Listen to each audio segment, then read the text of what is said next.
What's going on, everybody? Welcome into the Blazers Uprise post-game show.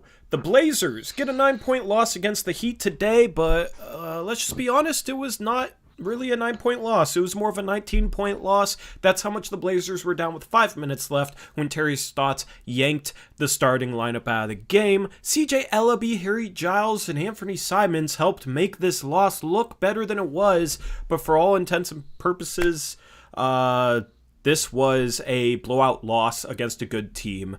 Once again, this is a lot of the same issues that we've seen against good teams all season long. And all season long, I've been saying our style of play does not lend itself to success against good teams. And we're seeing that play out to a more drastic measure than even I expected, Eric. Because at this point, I have no hope that the Blazers will even be in a close game down the stretch against a good team. This is the 5th game in a row in which they've gotten blown out against a good team that's healthy, right? A 40-point loss to the Mavericks.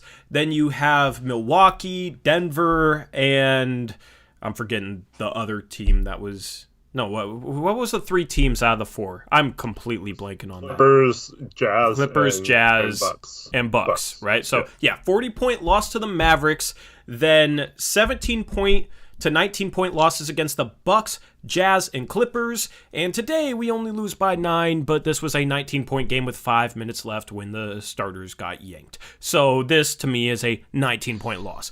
The Blazers... were struggling mightily offensively throughout the entirety of this game. Damian Lillard could not get going. He could not get clean looks. He had to force some deep 30-foot three-pointers in order to just get a shot off all game long. Miami trapped extremely well, and once again, the Blazers did not have an answer. More of the same issues that we've seen for years. Defensively, I mean, Portland holds them to 107 points, but Miami wasn't really running a whole lot of pick and roll in the first half, and I thought the Blazers, at least in the first half, were playing good individual defense. But still, this is a game in which they struggled on both ends of the floor. During the second half, Miami made a run, and they couldn't really buy a bucket during the final 5 minutes of garbage time.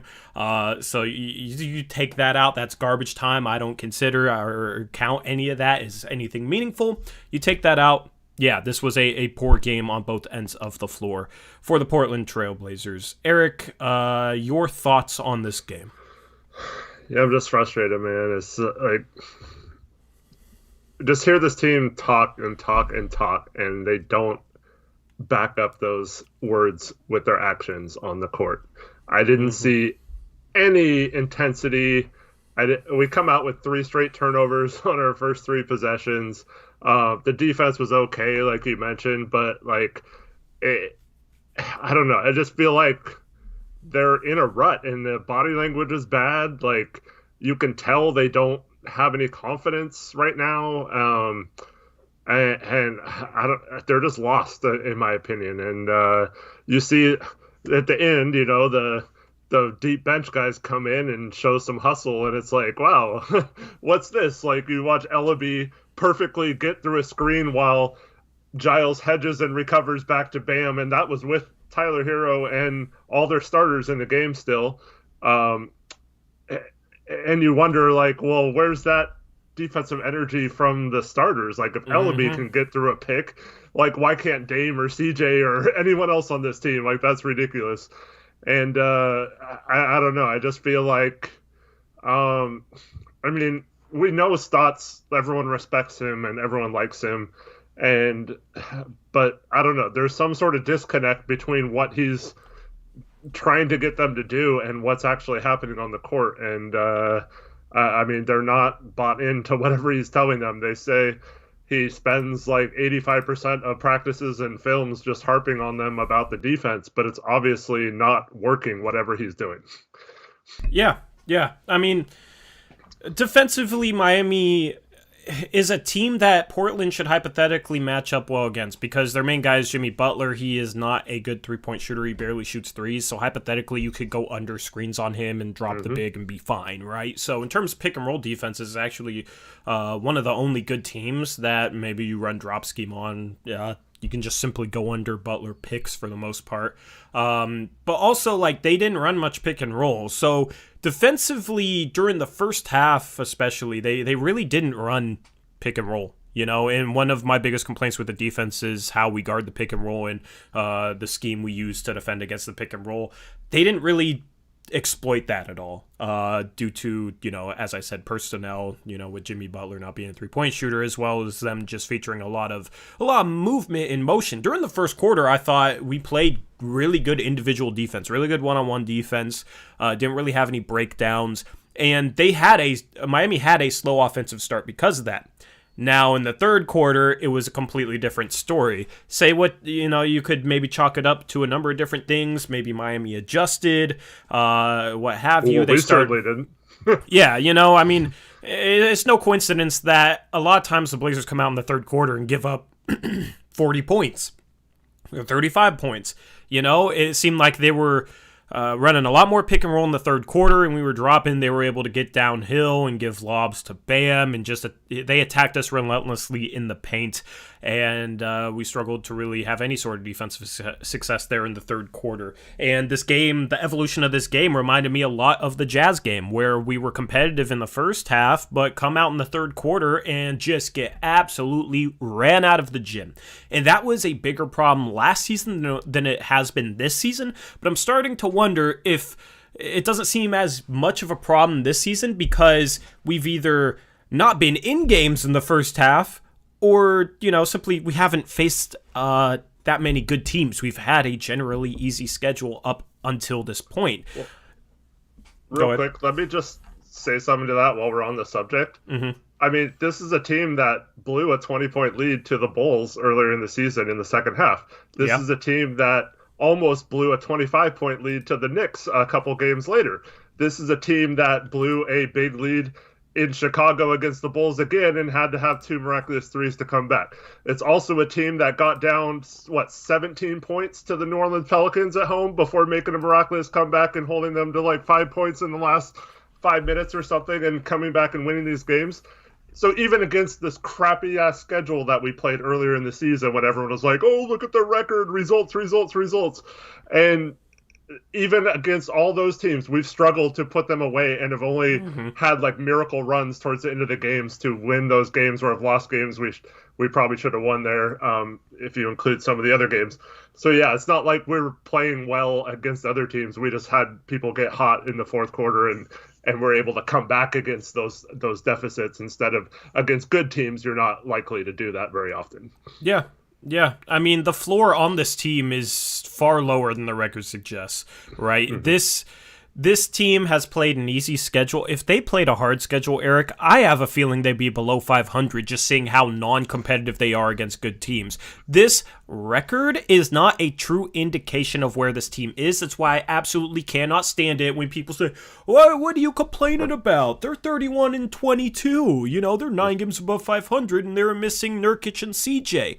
Well, obviously missing Nurkic and CJ didn't change much because without Nurkic and CJ, we could still beat bad teams on the back of Damian Lillard. And with Nurkic and CJ, we can't even be competitive against good teams. Obviously, they make a difference out there on the floor, but our performance is so variable depending on if we're playing a bad team or a good team. It's I don't know if our record would be any different if they stayed healthy. We still would have beat those bad teams, and obviously we can't beat these good teams with them. So the whole record, we were missing guys, our record is still 31-22, all that is stuff that I don't buy any stock in because you look at this team in the last 5 games in which they've played a healthy, legitimate playoff team, they are not playing like a 31-22 team. They are playing like a 22-31 team.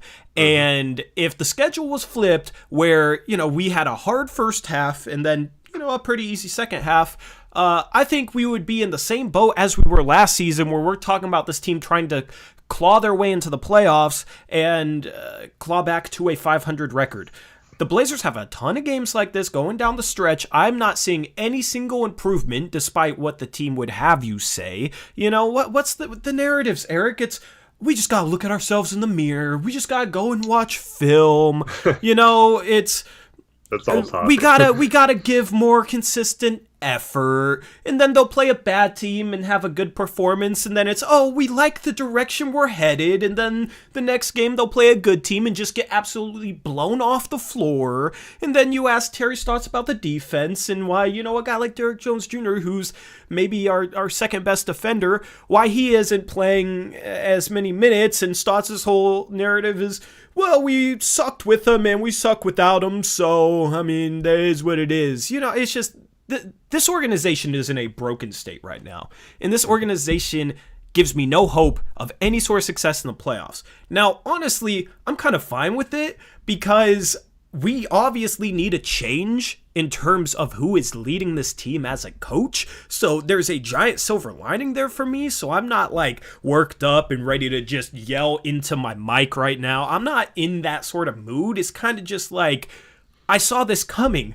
Going into the game tonight, this is 1,000% what I expected. Nobody should be surprised. This team is proving to you who they are against quality opponents, and who they are is a team whose style of play does not work against good opponents. I've said that all season long. The offense was absolutely horrid tonight because we don't know how to deal with a trap.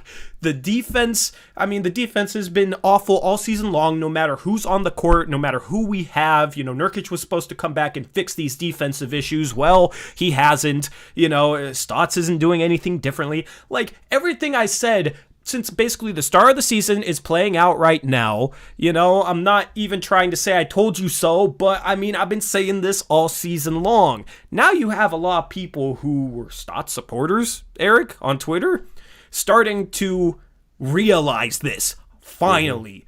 Dame's agent agreed with me on what our issue is going against the trap. And I've said that on stream multiple times where, Dame gets trapped and we just keep running him into a trap well above the three-point arc, and his only outlet option is a guard across the court, and that guard is 40 feet away from the rim. So his defender goes and guards the roller. I've drawn it up on the clipboard multiple times, and I tweeted that at Dame's agent, Nate Jones, on Twitter. I don't know if the people that, those of you who are on Twitter, I don't know if you knew that was Dame's agent, but that's Dame's agent. And I tweeted that at him, and he just said, yep. And then he tweeted out how he was frustrated about the lack of adjustments from Stotts. And this is a guy who's been a very avid Stotts supporter. It's Dame's agent, right? Jason... Just to clarify, technically that's not his agent. Well, he was involved with the agency. Okay, Damian Lillard was in, but okay. I don't think he is. I've heard he's Dame's agent. I don't know. He's connected to Dame. He's one of Dame's guys. Let's just say that, for clarification. So I just wanted to make sure. Yeah, no. I'm glad because I've just heard that's Dame's agent. But obviously, sure. I don't know for sure. It's probably what you're saying. His agent is Aaron Goodwin, but I think at one point Nate Jones was Dame's guy within that agency or whatever. I don't think he works for him anymore, though. I think he went off and did his own thing. It's one of Dame's guys who's been a pro Stotts. He's been a pro Stotts guy, man. I don't know how at this point you can watch what this team does offensively against good teams and just be like, well, it's a personnel issue. Dame had no chance for success today, and this is what I've been talking about, Eric. He had no chance for success today. We kept running him into trap after trap after trap, and he gets smothered by three guys, and then people are blaming him. I want to segue into this. You can touch on anything I've talked about before, but I definitely want your thoughts on this. It's we run him into a trap, and he'll get blitzed by three guys, whether it's running a pick and roll inexplicably 40 feet away from the rim, or we'll be running a handoff because we run more handoffs a game than an NFL offense. We'll be running Dame off handoffs, and he'll have three guys blitz him and trap him, and people will start blaming Dame you got to make the right read, so-and-so is open. But I'm watching it, and he's being smothered by multiple defenders and has literally no way or no chance of even delivering anybody the ball because he's being blitzed so hard, and he's in a position where he doesn't have an outlet to relieve the pressure. So then it results in a turnover, and then people just see the turnover and blame Dame, but it's 1,000% the situation that Dame's being put in. He had no chance for success tonight with how hard they were trapping him and how we have absolutely no answer for that. So I'm not going to sit here and blame Dame for anything. Yes, he took some questionable shots, but he had to in order to even get a shot off because this offense couldn't do anything for him. And you know, when that's happening for your best player and you can't even get him attempts and he's turning the ball over because he gets smothered by a trap and you have no answer, you have no chance for offensive success whatsoever. You're not going to get in a rhythm all game long, which is exactly what happened. And this is, you know, the same reason why we lost to the Pelicans in the playoffs. They trapped Dame and he got screwed over. Now, people wanted to blame Aminu that series, even though he shot 43% from three. Well, we replaced Aminu and Harkless with Norman Powell and Robert Covington. Traps are still as big of an issue as they've ever been for our offense, and that shows you that it wasn't due to personnel in the first place. It was due to how we were running Dame into traps and having no floor set up in order to, you know, exploit the fact that we have a 4-on-3 on the backside. The floor setup against the trap is terrible. We still run Dame into it, and it's just an absolute mess when teams trap well. So I want your thoughts on that after I kind of end with this. People were saying, you know, Dame doesn't look like himself the past couple weeks. I don't think it's any coincidence that Dame doesn't look himself when we're playing a bunch of good teams that can trap well. Yeah, well, here's my problem. And it's that Stotts, in his own words, does not think it's a problem. Mm-hmm. We've heard him be asked about the traps multiple times, and every single time it's something like, that's what we do. We're a pick and roll team. Dame runs the pick and roll. We're going to continue to run the pick and roll. So the old guy who's in charge of this situation doesn't even think that's a problem. How could you watch a game like this think, oh, next time we play a team that traps Dame, let's just do the same thing and like put him in these same situations. How can you be for 4 seasons, man? Like you should have gotten fired for not adjusting during the Pelican series, let alone 3 seasons after the Pelican series, still not doing anything differently to adjust to I mean, Eric, how can you be an NBA coach and see how Dame got trapped tonight and think it's completely fine and you shouldn't do anything different? I don't know. But we're not, like, no one watching the game is an NBA coach, and Stotts is, so he's a million times smarter than us, and we don't know what we're talking about, right? Yeah, it's absolutely ridiculous. I'll thank the donos after I get your thoughts on just the way Dame was trapped all game long. Yeah, because, I mean, we see him get trapped, and they have no plan. You can tell. I watched one of the ones where it was the one where he got his foot stepped on, or it went sideways a little bit, you know, or he banged knees, and was down for a little bit, if you remember what play I'm talking about. Mm-hmm. Yeah. So that play, there's 3 guys on him, right, all surrounding him. And the other 4 guys were literally just standing there. Like, they're expecting Dame to somehow beat this triple team and then kick out to them for an open shot or get a shot off somehow. There's no one, like, moving to a certain spot. There's no one setting up to attack it. There's no one moving to a position where Dame can pass them the ball. There was literally no option for him to go. And like you said, we have no passing angles. We have no designs to attack it. We have no, like, sense of urgency to attack the basket. But if he does get a pass through, the person who it catches it takes so long to attack the rim that the whole defense, all 3 guys that were guarding Dame, are back on their guy before we even get into our offense after that. It's completely ridiculous. Like, we don't have any sort of plan to do it other than, oh, let's just keep running pick and roll. Dame's really good. He's eventually going to figure it out and just make it work somehow. And that's inexcusable to me. Yep. And I mean, this has happened for years. And it's crazy to me, like, Stotts is well liked, and you had all these people try and make any excuse they could to excuse, you know, or just to come up with a reason other than Stotts isn't doing his job, to come up with a reason why we're struggling to beat the trap.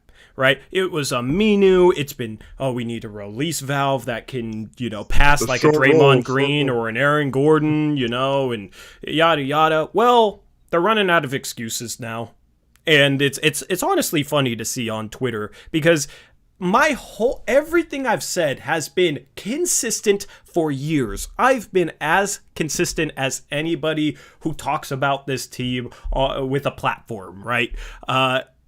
Everyone who likes Stotts has flip-flopped between, this is the reason, our forwards, they're just awful. We need forwards that can shoot the ball at a high level. We bring in Norman Powell and Robert Covington. You know what I mean? And look, it's still the same thing. So how is it personnel in the first place? It's, I don't know. It's... After that Pelican series, it was Aminu's fault, despite the fact, I still can't get over this, I talk about this a lot, Eric, Aminu shot 43% from 3, making over 3 3-point makes a game in that Pelican series back in 2018 when we got swept. Somehow, it was his fault that the traps were so good and we couldn't deal with the traps, right? Despite that the fact that he shot that well. And I point out that he shot that well, and then it's, the defense didn't respect Aminu enough, so even though he shot well, we still, the trap still didn't, it still gave us fits, right? My whole thought process is, okay, if we can have no success against the trap, but they're leaving a guy shooting 43% from 3 wide open every possession, why doesn't that guy keep shooting the ball if he's shooting that well? You know what I mean? Like, logically, it just doesn't make sense. There is no logical process that can explain that because it just is absolutely inexplainable. There's no way that a 43% three-point shooter not being respected enough from 3 is why we're struggling with the trap. Now we got a 40% three-point shooter and a 43% three-point shooter, and it's still giving us absolute fits. It wasn't the forwards not being able to shoot. I said that years ago, and I think finally people are starting to figure that out. Yep, let's get the donos. Yeah, play-by-play $5 dono. Tori and Eric have been saying this for quite some time. At first, I disagreed, but then I started to notice the things they were talking about. And then in all caps, listen, and appreciate it, man. I mean, a lot of people disagreed with us at the start, and a lot of people's opinions, a lot of people are now starting to see what we saw a couple years ago. You know what I mean? I just think somebody with a platform need to be able to explain it in a good way, because a lot of fans, all they hear is, our forwards suck, and Stotts is a great coach, and our personnel is bad, and screw Olshey, right? And I'm not saying that fans can't think for themselves or anything, but it's almost like you hear all that from the media and you're almost conditioned into like leading towards that sort of opinion. You know what I mean? And a lot of these issues aren't easily identifiable if you just turn on the TV and casually watch a game. You actually have to be looking for it. So somebody almost needs to, bring up what's happening out there on the floor, so you know what to look for, if that makes sense. So I feel like that's what we do well. Some fans are able to, notice it. However, some fans, don't start looking into it until, they hear somebody on a YouTube channel saying, yeah, we're really not setting up the floor well to beat the trap. Dame has no chance for getting the ball out of the trap. And instead of looking at somebody being open in the corner, they realize, oh, wait, Dame can't even get the ball to him because he's being smothered. It's stuff like that. So appreciate the dono. Do you want to read the next one or talk on that one? Just real quick, to that point, I mean, we've been called every name in the book. Even recently we've been called dumbasses and stuff on this very show. But I mean, we're not just out here saying fire Stotts like he sucks or whatever. We give actual in-depth reasons as to why, and we've been doing it for 2 seasons now. And so I just don't like that you have people. I totally called this like when CJ and Nurk were out. So all the people who were saying we're injured, we are missing our second and third best player, just wait till they get back, have now turned on CJ and Nurk as the problem. Instead of a few months ago, they're all saying, well, we have our second and third best player out. What are we supposed to do? And now it's, Dame and CJ can't coexist in the same backcourt. Like, what's Stotts supposed to do with a miniature backcourt? As well as Nurkic sucks. Yeah, Nurkic, we need to get rid of him this offseason because he can't play, obviously, and he can never be counted on, whatever. And, I mean, if you want to talk about the injury concerns, that's one thing. But, like, I just don't like the fact that they can't just admit that, okay, maybe this isn't a personnel thing. Maybe, CJ and Dame deserve a shot at seeing what a good coach can do. But if you want to think that way, that's fine. Just don't come after us telling us we're dumbasses, because we actually have broken down every single viewpoint we've ever had. And I think we try to do it in a way that people can at least see where we're coming from. You don't have to agree with us. I don't care. But just don't think we're making stuff up, or some of these people that are just clowning on people all the time about firing Stotts. And I mean, that's not what we're doing. We're just saying this guy is not a good coach. I don't know how else to explain it. Yeah, and I wish he was. Trevin did a good job of explaining this. It's almost like people want to believe, things are going to be better, later on the season when we're healthy. That's the optimistic mindset. We're just missing CJ and Nurkic. So once we get those guys back, it'll fix all our problems. And then, our problems are never dependent on them being back in the first place. So then when they come back and our problems aren't fixed, then it becomes, wait, they didn't fix our problems. That's because they're not good enough. Dame and CJ can't coexist and Nurk sucks now. You know what I mean? That's what I was talking about earlier with how people will flip-flop in order to defend the coaching of this team. They'll flip-flop from a number of different viewpoints, and I've been consistent since day one because these problems are not based on all the random variables that people try and throw out there. It's based on the way this team is coached. It's actually pretty simple. Shout out Jimmy Cleveland for $45 total in donations. Appreciate it, Jimmy. It means a lot, man. The first message says $25 dono, and then the second message on the $20 dono, he says the bench players played with more energy, and this brings up another topic of conversation that I want to get into. At some point, if the team is giving no energy, Eric, you gotta sub in players who will give you more energy, and you gotta hold that lack of energy accountable, but it's not. Yep. I don't care who's promised what. There has to be a point, if you have any dignity as a coach, where you're saying, look, I know you were promised minutes or a role or whatever, but you also can't just get guaranteed those minutes, and you have to actually go out there. And I'm not this is a problem with everyone who played tonight until the bench came in, right? So it's not, I'm not singling out Melo. That's not who I'm trying to say. I'm not trying to single out any person. It's we need to send a message, I think, and play Ellaby over someone else, and don't let, whether it's CJ or what, I'm just inserting a name here. If CJ's slacking off and has several mistakes and is obviously not giving the effort, then put in Ellaby instead of CJ and send a message. At some point, you gotta not worry about these guys in your relationship with them. You have to not be their buddy and want them to like you. You have to make some tough decisions here to get them going. And if those guys respond with sulking and pouting and don't ever give that effort the next time they play the next game, then that's on them, in my opinion. That's 100% on the players.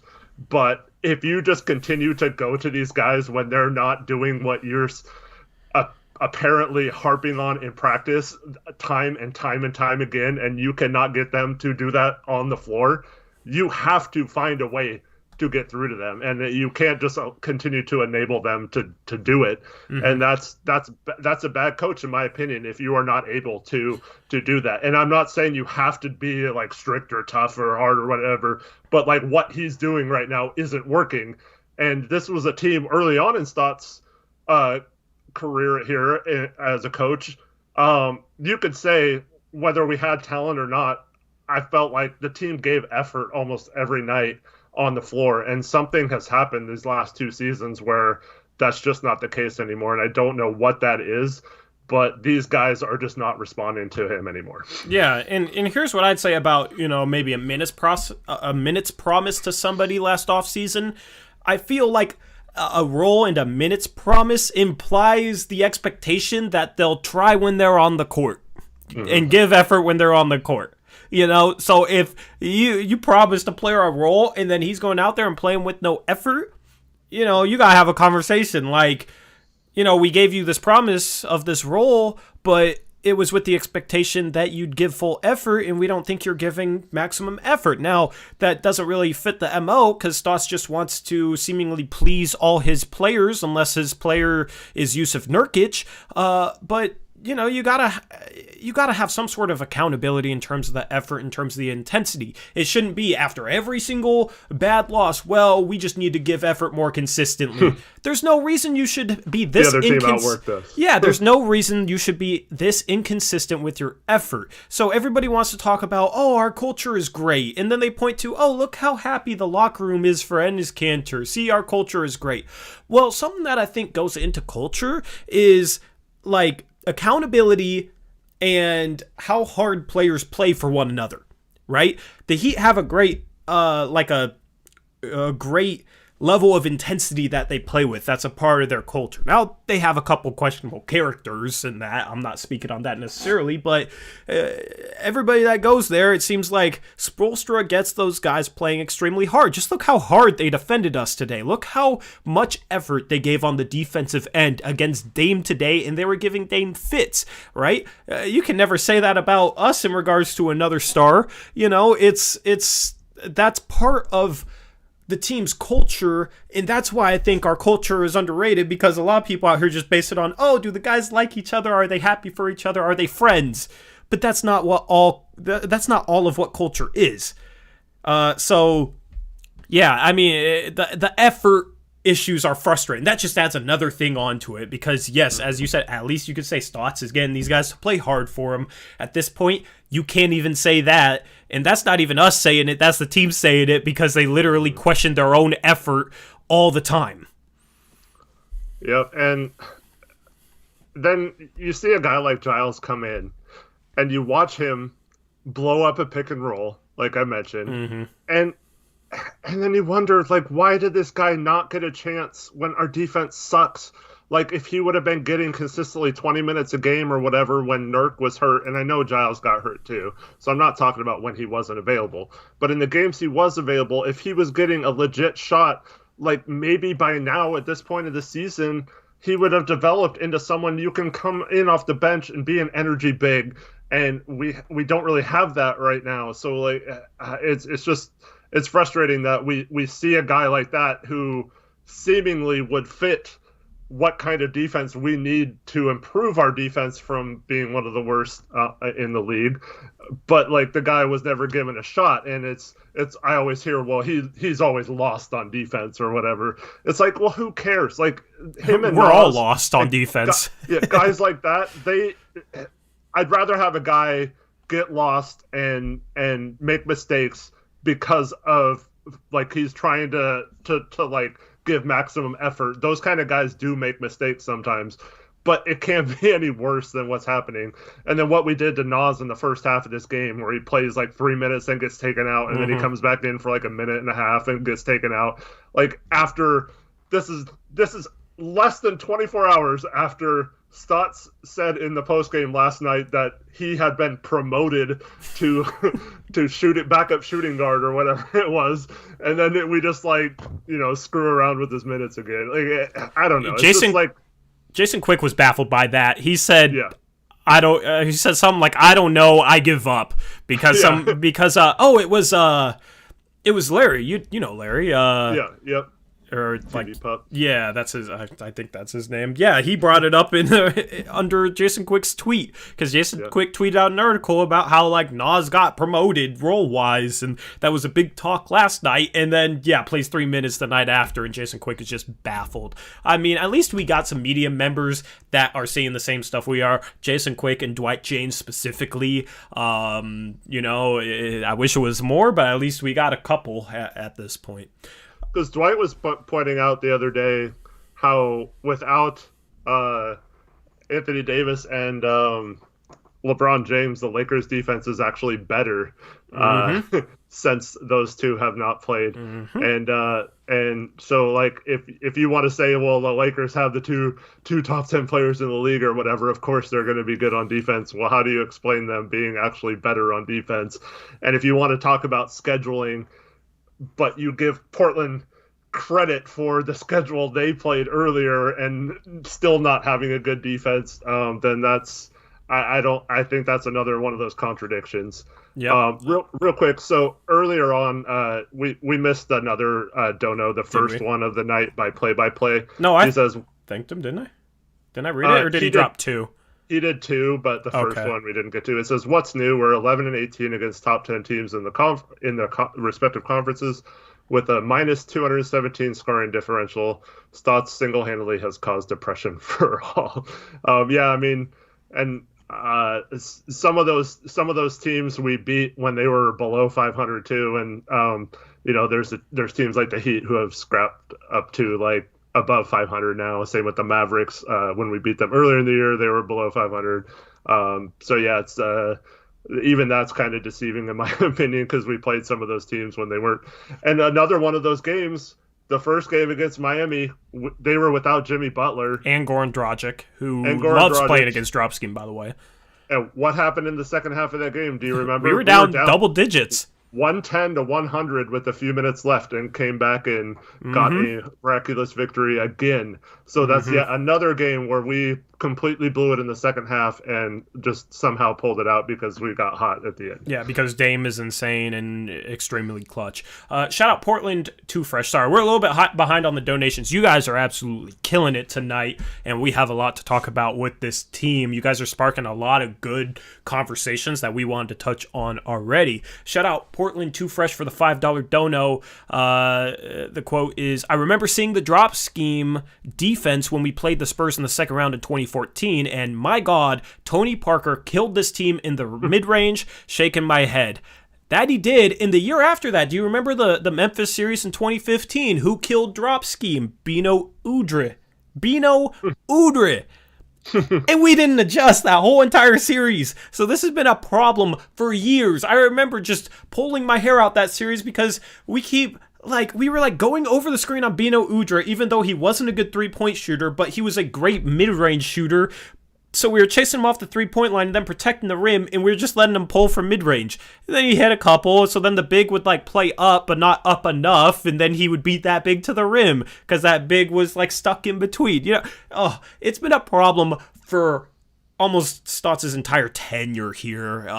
This is not just a new thing. I've been saying this stuff for years. And I'm glad that somebody else, remembers way back in 2014 when Tony Parker had his way against our drop scheme. Yep. And, it's just... I mean, yeah, people just say they had Tim Duncan or whatever. It's like, I don't know. Obviously they're extremely talented. Yeah. Obviously they're still going to beat us in that series, but we could have given ourselves a better chance to at least be a little bit more competitive. That's kind of when we lose the series. That's usually how it is. I'm still waiting for the series we lose when we take a Denver to 7 games or something, because we either usually win the series or we completely don't show up. Yeah, exactly. Shout out Mills Woes for the $10 dono.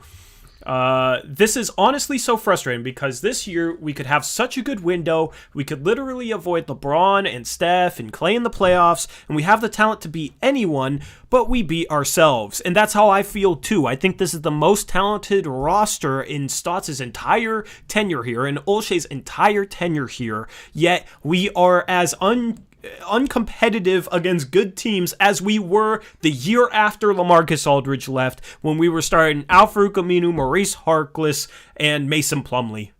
Because that team, at least, game 3 against the Clippers, they beat that Clippers team with Chris Paul, Blake Griffin, and DeAndre Jordan. Now, Blake Griffin and DeAndre Jordan, I think, got hurt in game 4, but we were also being competitive in game 4. That's more than you could, I think we're up 20 when they got hurt, so it was about to be 2-2, so you could say we might have lost that series, or we probably wouldn't have won if they didn't get hurt, but it was also going to be 2-2, so yeah, I don't know. Yeah, but I mean, that was supposed to be a rebuilding year. We have such a better roster than we did that year. So much, miles beyond better. You take out Aminu, Harkless, and Mason Plumlee, and you throw in Robert Covington, Norman Powell. You got Derrick Jones Jr., who I think is as good as Aminu or Harkless was, and he's off the bench now. And you got, Carmelo Anthony, who could have been used on those teams because we didn't really have a forward that could,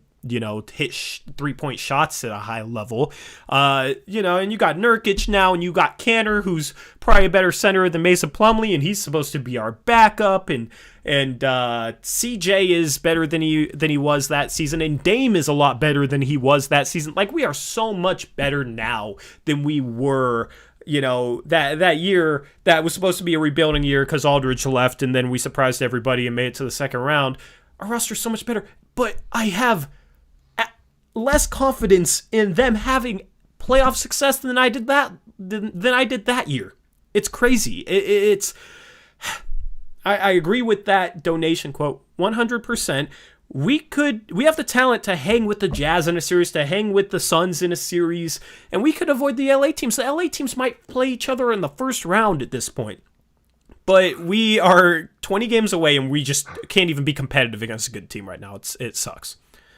Oh, Tori, though, I saw several people on Twitter today saying that this was by far Dame's worst roster he's ever had. Who said that? I'm trying to find it. I think it was Jason Peterson was one of them. Reese and Trevin can probably help me out on this. They were paying a little more attention than I was today.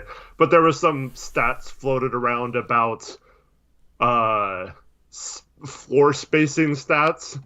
And, of course, the Blazers are all terrible because we don't run any plays or do anything to get those guys open shots. Wait, right? That like our floor spacing was worse this year than it was like when we had Mason Plumlee, Alfred Camino, they were Maurice comparing Harkless, it to other players around the league. And then I forgot who it was, but someone is like, Chuck can help me out here. But someone responded back to whoever it was saying, well, we have so-and-so shooting, Powell's above 40%, Trent was above 40% when he's here, Melo and Nas are close to like upper 30% shooting three. We have Simon shooting over 40%, CJ was shooting over 40%, Dame is Dame.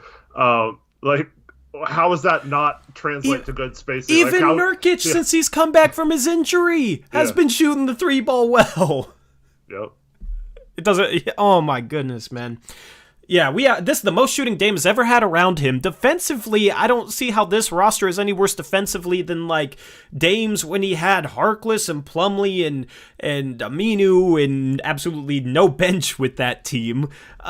Anybody that says it's the worst roster is ridiculous because the consensus was going into the season that this was the best roster Dame has ever had.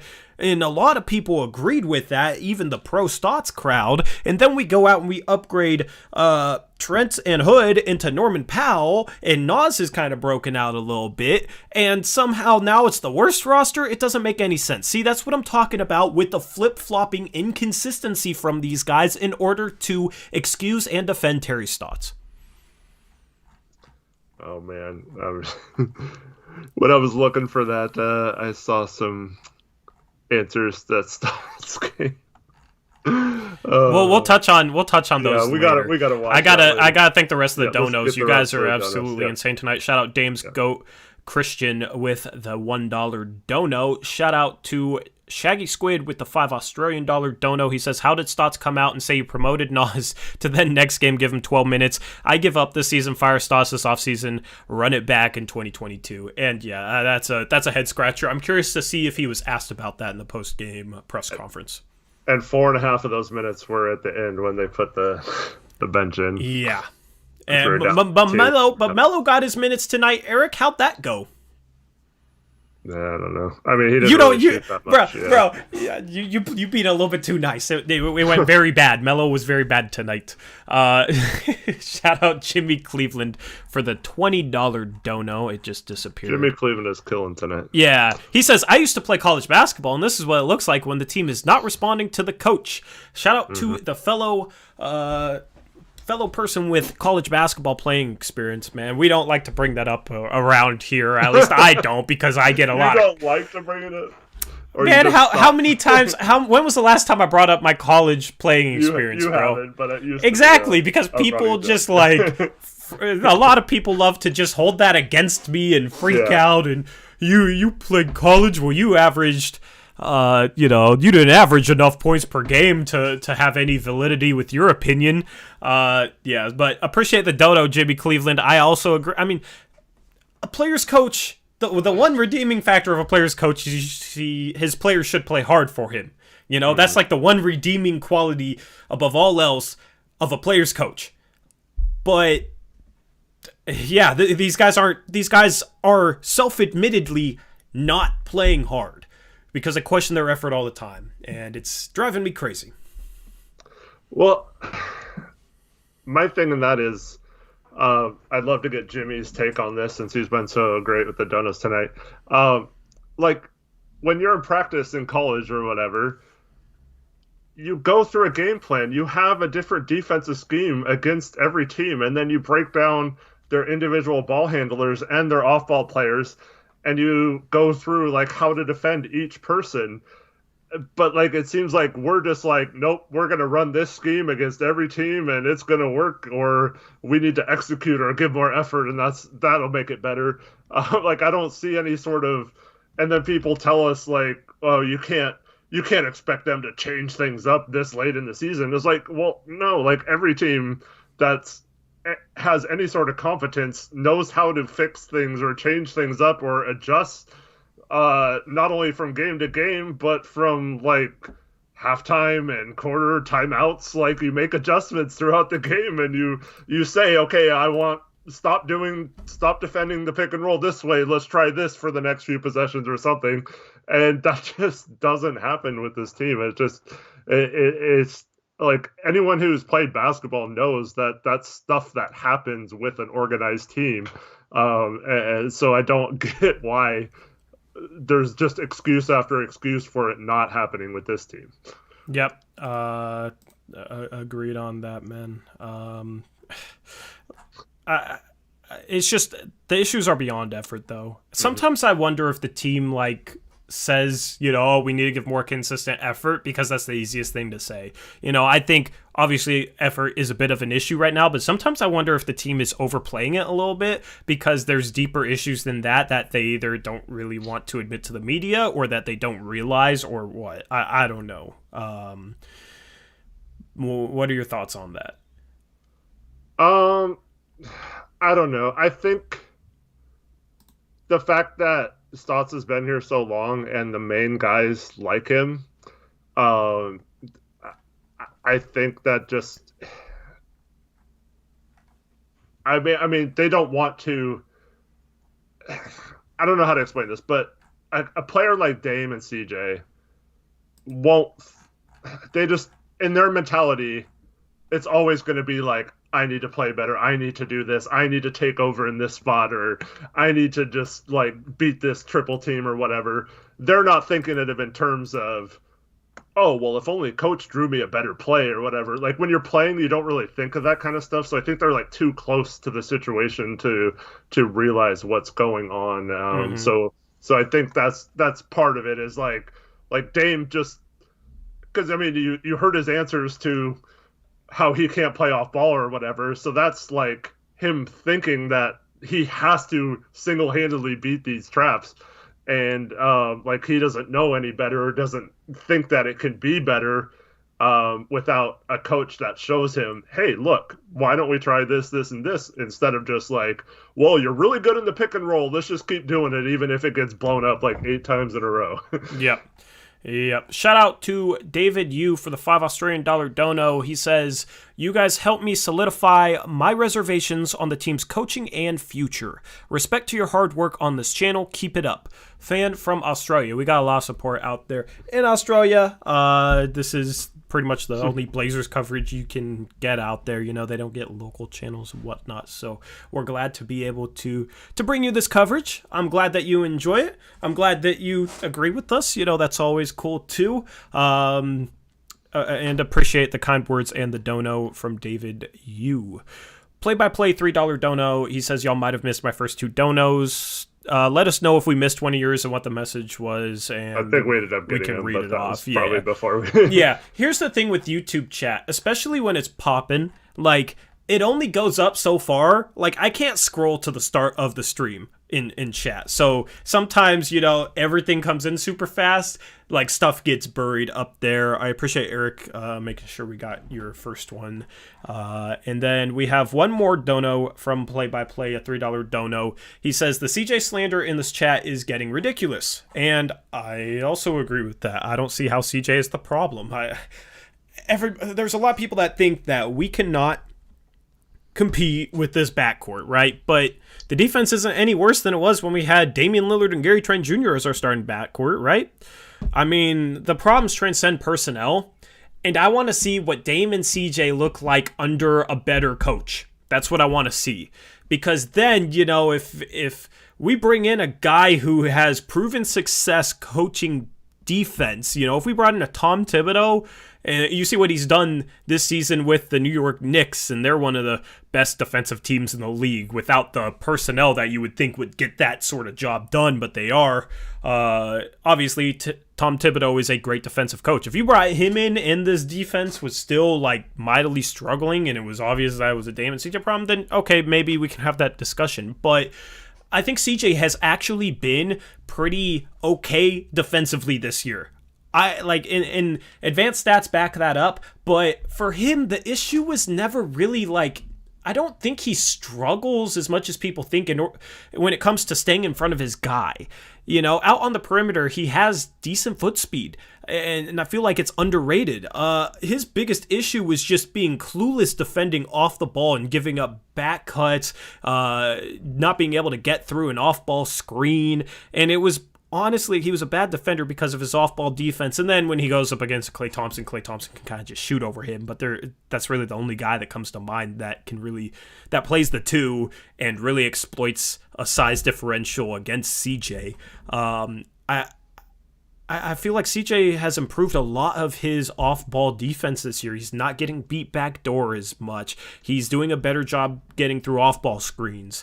I thought tonight I noticed a few times where he's doing a good job getting through staggered screens, and I feel like he's been decent defensively this year. I feel like you could easily have a top 10 defense with Dame and CJ as your backcourt if you had a good defensive coach and you had the right front court defensive pieces. I feel like we have a lot of the right front court defensive pieces. We just don't have the coach to make it work right now. And schematically, it's bad, and we're not bought in effort-wise, and that's a big part of defense as well. And you hear this team talk about it. So I think that's where the issue lies. I want to fix those issues first. Those issues are easier to fix. You go out and get a new coach, and you go out and get the right coach, right? And a lot of those issues, in my opinion, will fix themselves. Then you can have a discussion on, okay, can Dame and CJ coexist? Because I think they can, and I want to see them play together under a better coaching staff. And, I mean, we literally hear Stotts say, we're just going to continue to run the same thing. And that is Dame and CJ bailing us out, right? Mm-hmm. You see in the playoffs, CJ has to go nuts. We're down 17 in the second half, and he has to have a crazy second half just to win a game. You've seen, I mean, I could bring up 100 examples of Dame having to do that as well. But like, it's a situation where we don't do these guys any favors, and Stotts has to have these guys take bad shots. So I saw in chat someone saying like, well, CJ, if he's not making the shots, doesn't do anything well.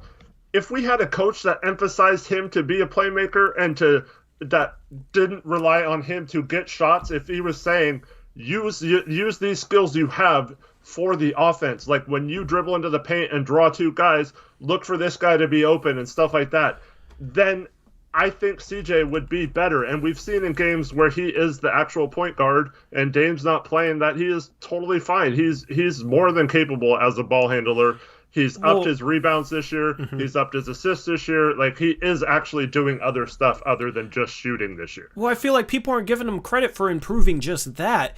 Like in 33 minutes a game, he's averaging 4.7 assists. So per 36, that's 5.1 assists per game. That's a career high. And that's in an offense that's last in the league in assists. So it's not like he has much movement, It's not like he's getting assists where, he's just passing to a shooter coming off a curl and then that shooter is knocking down a shot on a pass that anybody can make. He's getting 5 assists where he's creating all those shots off his own shot creation abilities, normally in isolation or off the pick and roll. So his playmaking has become underrated, and his defense at this point, this season has been relatively average in my opinion. Last season it was bad. The season before it was bad. He's always been a bad defender, but I think he's having his best defensive season, and he's been okay-ish on that side of the ball. So I feel like he's improved the things other than scoring to where if he's not making shots, he's still able to provide some sort of positive production because he's playing okay defense and because he's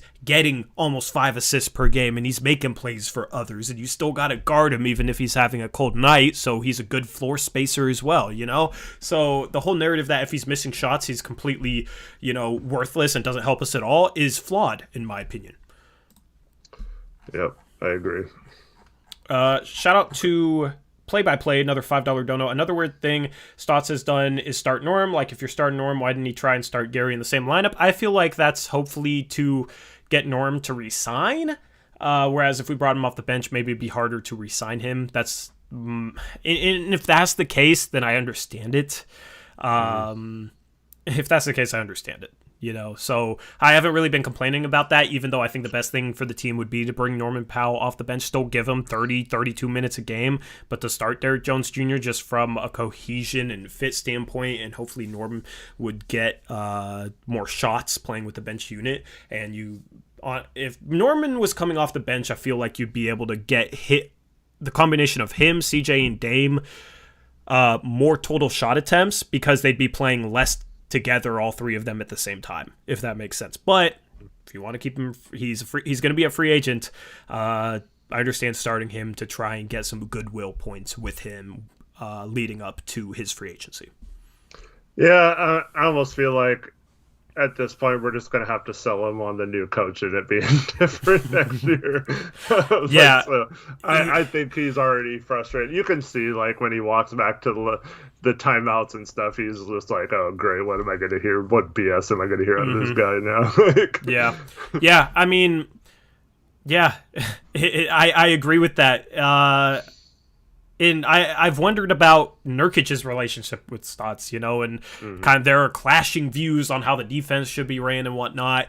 I don't know, like one of the selling points from pro Stotts people is, his players back him up. But at this point, you hear what Gary Trent Jr. has said since he became a Raptor. You've even heard a couple of quotes from Norman Powell, which I think, don't show Stotts in a good light since Norman Powell's become a Blazer. You hear Yusuf Nurkic talk, and I'm starting to wonder if this team has grown tired of the message that's being given to him from Stotts. Rocco comes in here, phenomenal defender. He knows what teams need to do defensively to be good in the NBA. And he comes in here and he's always going to say the right things, but I have to wonder if behind closed doors he's just rolling his eyes, given our scheme. Sorry. I mean, we were 28th last year without him and we're 29th with him. It's obviously Rocco's problem. Yeah, it's obviously Rocco's problem, man. I mean, how do we add Robert Covington and Derrick Jones Jr.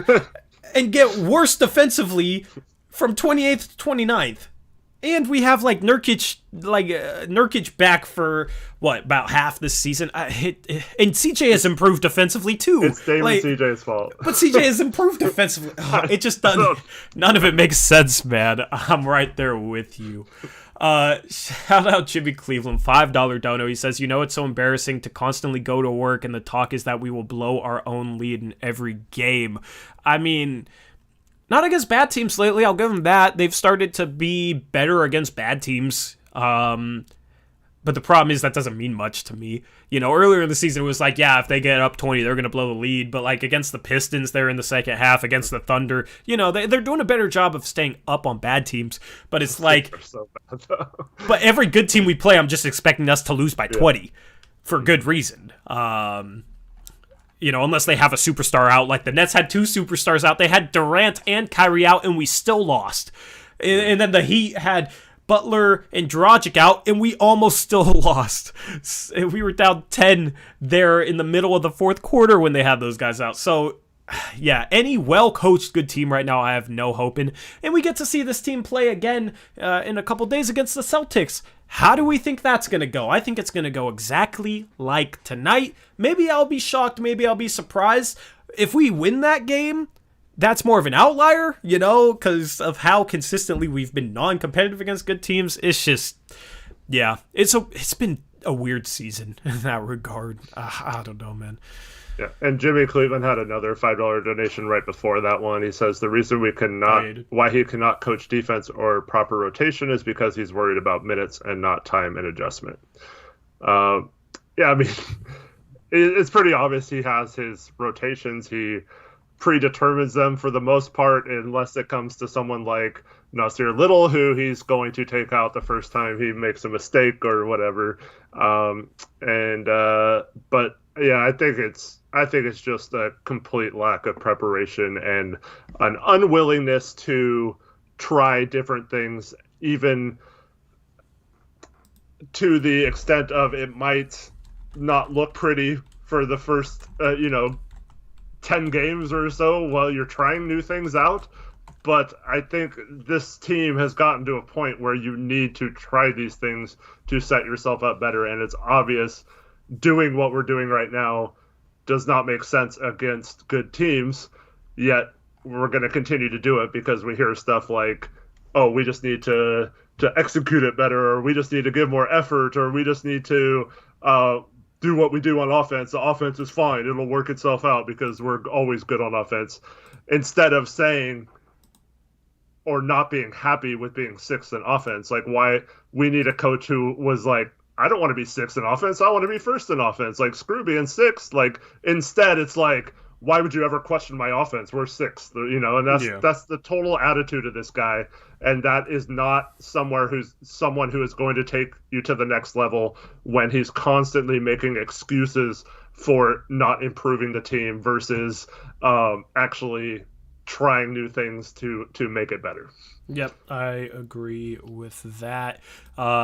Next dono we got is from Play-by-Play, who says, me and Jimmy going crazy. Stott's interview is up, by the way. We'll watch that in a little bit. Appreciate it. He also sent me the link. Appreciate it. People are saying to watch the Nurkic interview, too. They said it's good. Okay. So I might have to check that out. How do you feel about not putting the video up, but just listening to the audio? Is the video really even meaningful for you guys? I'm curious. Let me know in chat. The only reason why I like it is I like seeing his stupid expression when he gets asked a question. Yeah. But that's the only reason I like. I mean, yeah. I just wish we had a press pass. That would be take a lot of worry out of it. But Mills Woj, $10 dono, says, I'm really excited for Tuesday's game because the Celtics are Blazers of the East. 3 talented 20-point per game scorers who cry to the refs with bad ISO offense and bad defense with contender talent. Here is why the Celtics are not the Blazers of the East. They have a terrible record. They're 11-19. That was a week ago that I heard that, so it might have changed. But they were 11-19 in clutch games. Meanwhile, the Blazers were 21-7 in clutch games. So the Celtics, if they had the Blazers record in clutch games, instead of 11-19, say they were 20-10, they would be 20 games above 500 right now. Right? Because instead of 10 games under in clutch games, they'd be 10 games over. That would be a swing of, I think, 20 games. They'd be 20 games above 500 right now if they had our record in clutch performances. Well, also the difference in the clutch performances is a lot of their clutch games are against good teams that they lost to when they missed a buzzer beater or, lost a close game down the stretch. Whereas most of our 21-7 is because we messed around with a crappy team and had to pull it out at the end and barely beat a bad team. And that's the difference is they've just really struggled to beat good teams, but they've been competitive in those games. They've outside of some of the games where they were missing a lot of players, but yeah, it's you can kind of say they're they're a team that had higher expectations and are struggling to um, get up high in the seedings and stuff like that. I guess that's a fair comparison.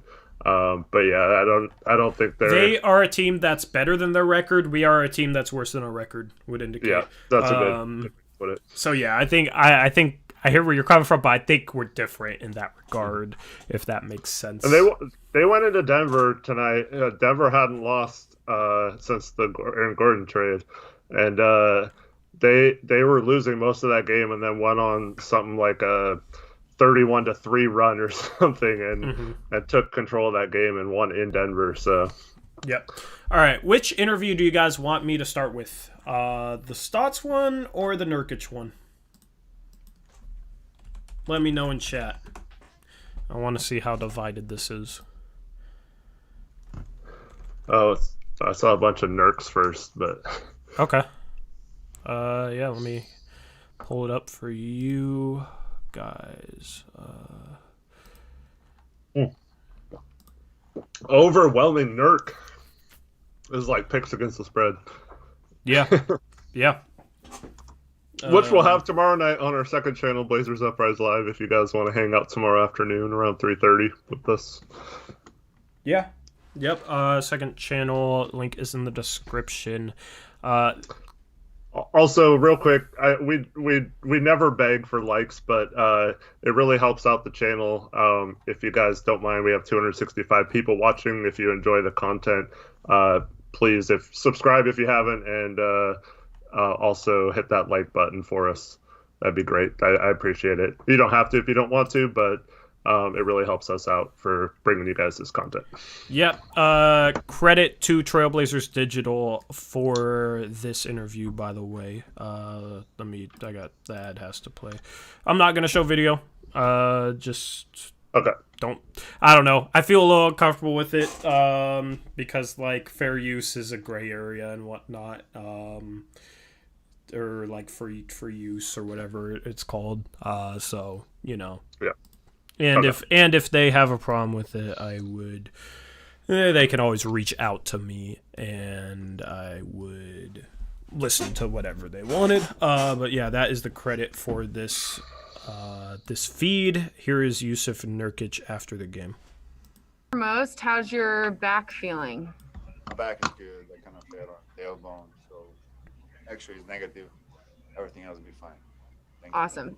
Yeah. So after that, his mic is awfully quiet, by the way. That's just him. That's just the feed. It seems like you're sort of starting to get in more of a rhythm in these last few games than maybe the first few games we saw you back. Do you feel like you're figuring out your role again and finding that rhythm more?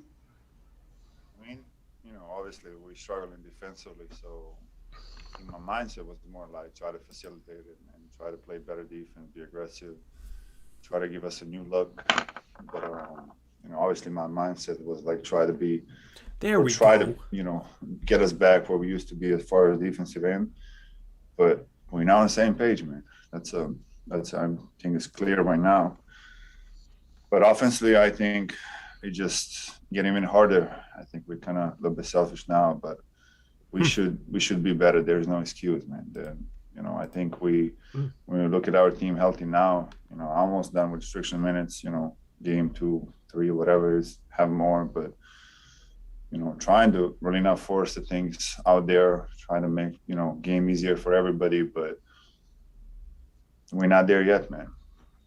So I thought it was interesting how he said he feels like they're a bit selfish offensively right now. That's stats back that up. I mean, but it's not even right now. It's like the past 4 years, But that was an interesting comment from Nurk.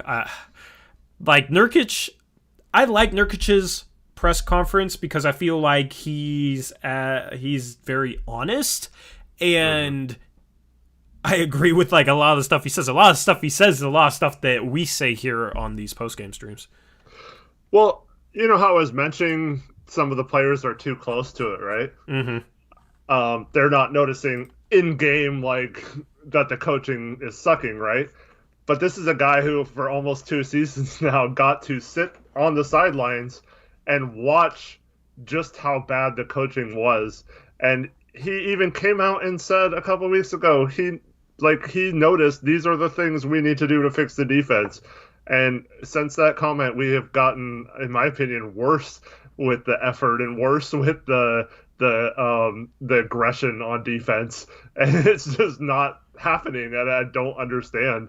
But I like that maybe he took a step back, and maybe that's going to be the key to changing everyone's opinion, is that someone on the team can get through to a Dame or CJ. He's really good friends with Dame, so like maybe he can be like, dude, I've been watching this team. Like Stotts is not it, but like I don't know. Maybe that's our only chance of having this turnaround. And I mean, if Nurk can get through to Dame before the end of the season, and Dame demands that Stotts lets them run a different way or try a different system, then that's one of the hopes, I guess, we could have of salvaging this season in particular.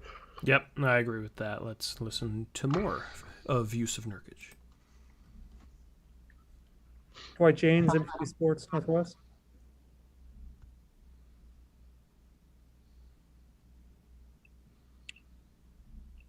Dwight? Hello?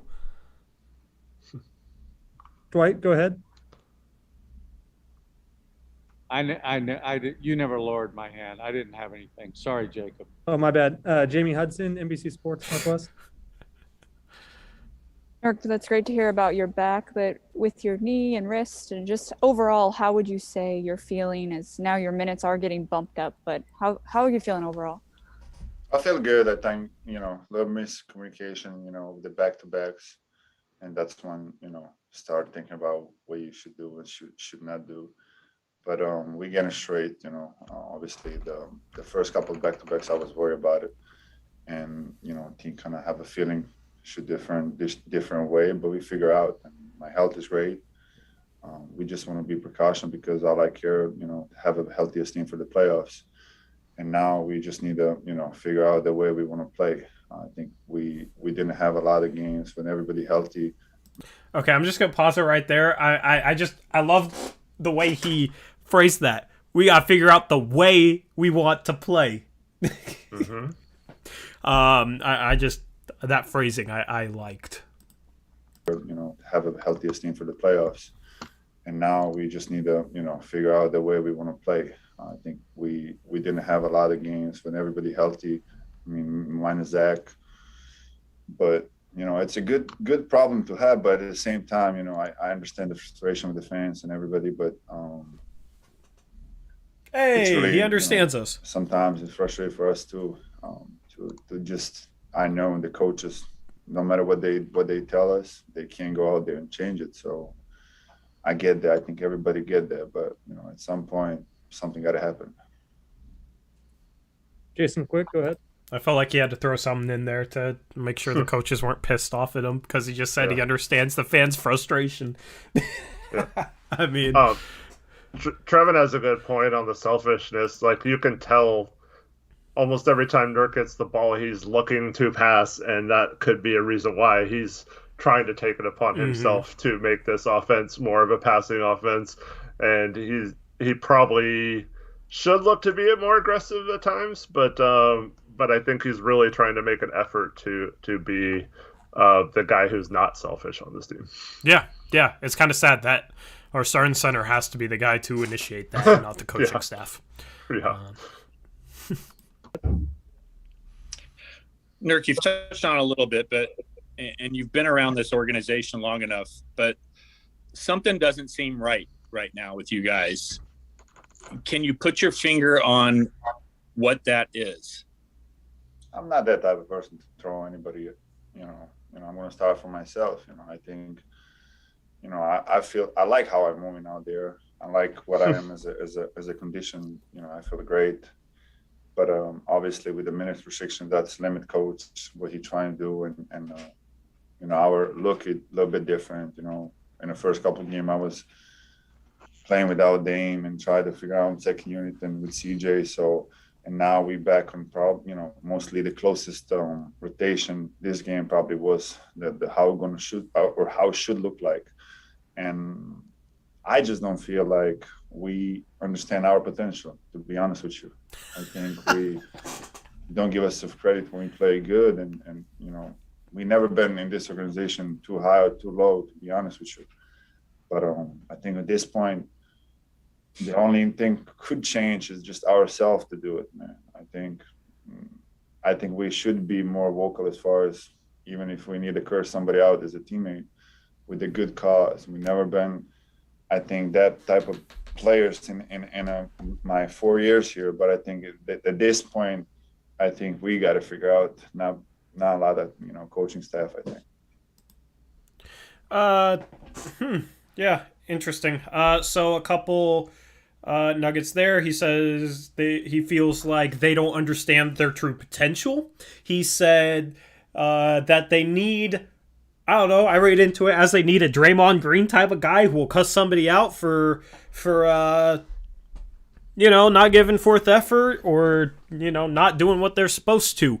And I agree with both of those. The one thing I don't agree with is him saying it's not really much coaching staff. They got to do it. I mean, but he's not going to throw anybody under the bus, as he himself said, and he's already questioned the coaching staff before. So, and then he gets chewed out by Stotts when he's our best defender on the floor in the first half against the Jazz. So, I understand that whole thing. I just take that with a big grain of salt. The important things I think he said there is they don't feel like they understand their true potential, and they almost need somebody who's willing to cuss somebody out. So Gray Hughes says there must be a personnel issue, or he wouldn't have said that. I think that was more to the coaches, because why would he say they have great potential if he thought it was a personnel thing? And also, I think when he says they have to do it themselves, he's saying this coaching staff is not going to do anything to help them. They either have to figure it out and change it themselves, like going rogue. We talked about this, Yeah. So they have to do it themselves. They have to hold themselves accountable. They have to start playing differently, or it's not going to happen. And I think that's what he meant by that, is that he's not going to throw his coach under the bus, but he's basically saying, we have to do it because we're not getting any help from this coaching staff. Yeah, I agree with that. There is... Wait, let me get back to the tab. There is 2 more minutes left in this one. Let's listen to the rest of it. Which is make harder, because now we need to, really be on each other, hold accountable. Hold each other accountable. Coming back to AJ McCord. So, Nurk, you talk about accountability. When we talk to Dame and CJ, they talk about how they have that in their relationship and how they do have that sort of open, can tell each other, trust each other with those questions. How do you go about doing that? How do you create a culture where you can have accountability as you guys look to become better defensively? I mean, it's just not about Dame and CJ. What we're looking right now, as far as what they, Dame see pretty much over the years, any type of defense. And I think what they try and do now is really like, you guys, we're going to take Dame and CJ out of the game and everybody else beat us. So I think something got to change as far as offense or just the mindset. I feel like we skip the shots we have and try to overdo it, the stuff. I think it's pretty much simple for us because we are, have some great players in this team. So as far as the accountability, I think it's not a problem with Dame or CJ holding each other accountable. It's more like as a unit, as a group. Like, if 2 people out there playing your butt ass off, you're not going to change the defense or offense. We saw the last couple of games, they've been really aggressive in our guards, and we got to do something about it. So even if I need to be more aggressive right away, and that's what I'm probably going to looking for. But right now, I was just getting from the injury, trying to not really forcing my way in, but it just looks like I'm going to do it because that's going to help the team down the road. Because right now, I really try to be facilitated, first in the team, which is help and doesn't help certain ways. So, which is weird. So that's the end of that interview. What was that final 2 minutes? Do you read into that at all? Because I don't know. I don't really know. Well, I mean, he basically said it's not a Dame and CJ thing, so he's not. I mean, I don't think he would be protecting them. I mean, I think he would say if he thinks they need to be more accountable. So, yeah, I like the fact that he's saying he needs to be more aggressive, but at the same time, if Dame can't get him the ball in those situations, it's not going to matter too much. So, yeah, but he basically reiterates that we're not doing anything schematically to change any of these things, and we're not going to. So they have to just do something different, and that's crazy to me. That, I mean, this coaching staff, and we'll get into it. I saw one of these comments from the Stotts thing that I'm disgusted by. But as a competitor, I just wish more people had Nurk's mindset versus what it seems like our coach's mindset is, where everything's just fine, it'll be fine. Yeah, I agree with that. I will put the video of Stotts up there for y'all. So, yeah, let's see here. Here you go with the play-by-play with another $5 dono. He says, Nurk basically said the players have to take things into their own hands because there's nothing that the coaches are doing. Yeah, that's pretty much what he said. So, yeah, that thanks could for be another dono. Yeah, that could be one of the reads into it. Appreciate the dono. Here we go with Terry Lynn Stotts. Coach, first question's coming from AJ McCord with Coin. Hey, Coach, what is your evaluation of the game tonight, and what things do you want to see fixed immediately? Well, the evaluation of the game was I thought Miami played a very good defensive game. They were very aggressive, forced a lot of turnovers in the first half. The fact that we were in the game with 12 turnovers in the first half was I thought we were in decent position. But to be honest, I thought we looked a step slow, and they look like the rested team. And I don't say that very often. I'm already annoyed. I'm already annoyed. I don't know. Yeah, so, I mean, just we're not giving enough effort. Second night of a back-to-back. The second night of a back-to-back thing is an excuse. We've looked like this against every good team. The lack of an effort thing shouldn't be the case. So it's one of those two is what he's talking about. Either they're not giving enough effort or they're too tired. Either way, I don't like it because it's either an excuse or something that's inexcusable. Maybe you shouldn't have played all your starters over 30 minutes last night, too. Actually, good point, Eric, because we talked about that on last night's postgame show. Oh, and you know what? When your guy Damian Lillard is by all accounts fighting multiple injuries, right? We played him 19 straight minutes in the second half of this game. Over 19. It was like 19 and a half straight minutes without coming out in the second half of this game. On the second night of a back-to-back, in the second half, when he's obviously been banged up and got hurt like several times in this game, and we're just completely running this team into the ground. And okay, they played good defense. They were aggressive. Well, why don't you try being aggressive with your defense then? Why don't we ever hear that? Like, we tried an aggressive defense tonight. No, it only works against us. It never works for us. Well, my also thing is, like, okay, if we're a step slow, play Nas more, because Nas wasn't a step slow at all. But he plays 3 minutes in the first half, or like 5. Like, he barely plays in the first half. And the guys that are step slow play 11 minutes. You know, Melo plays 11 minutes, and Melo looked very sluggish today. You know, oh my. All right, well, let's listen to the rest of this. I will definitely pause it. I will pause it multiple times throughout this thing. Oh my. Aaron Fentress, the Oregonian. Was this a case where you would not make an excuse necessarily, but maybe a back-to-back situation hurt you guys? Because you did seem kind of out of sorts. And then, Fentress. And then Fentress wants to serve it up on a tee for him. Oh my goodness. Okay, sorry, I'm back. He always asks those stupid-ass questions where it's like, he has to explain the answer to the question before he asks it, you know? Uh-huh. Yeah. Like, Ventress. Like you guys are without Damon or CJ and Nurk for 25 games now. But was it hard with being out? You know. Mm-hmm. Yeah. Yeah. Your mic kind of cut out a little weird there. Hopefully it's not internet lag. Talk, Eric. Your mic good? Hello? Yeah, I don't know. I think it should be fine. But yeah, I mean, it's a good old Fentress question, man. Why do you yell when you dunk? All right, let's see if Terry tees off on this question or not. Was this a case where you would not make an excuse necessarily, but maybe a back-to-back situation hurt you guys because you did seem kind of out of sorts? Yeah, I don't like using that as an excuse, but I do think that they look like a fresher team. I don't like using that as an excuse, but I will use that as an excuse.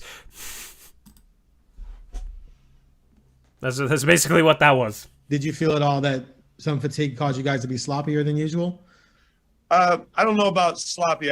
I give Miami credit for what they did defensively. I thought they were really aggressive on both Dame and CJ. Some of our passes that we usually make, they were up taking away passing angles. So the turnover differential in the first half was, I think, a combination of their aggressive defense, and we're a bit. I don't know what the right word would be. I don't want to say soft, but we didn't execute. And when I say execute, I mean pass, screen, cut, all those things that you have to do against a good defensive team. We don't even need to say anything as to why that was such a terrible answer. I mean, that just goes into your whole thing about him never taking any accountability, and it's always going to be the player's fault. I don't want to say we were soft, but okay, you're basically calling them soft, and they didn't execute. What were they supposed to? They didn't cut right, even though we never cut. This has always been an issue. So you're saying your players never execute what you want them to do? That's a you problem if that's the case. That means you can't coach them to do what you want. Like, either you're just absolutely ineffective as a teacher, as a coach, or you're just throwing them under the bus to excuse yourself. It's one of the two. Because there's no other way to explain that. That's a terrible answer.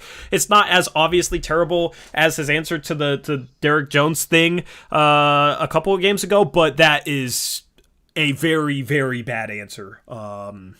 Yeah.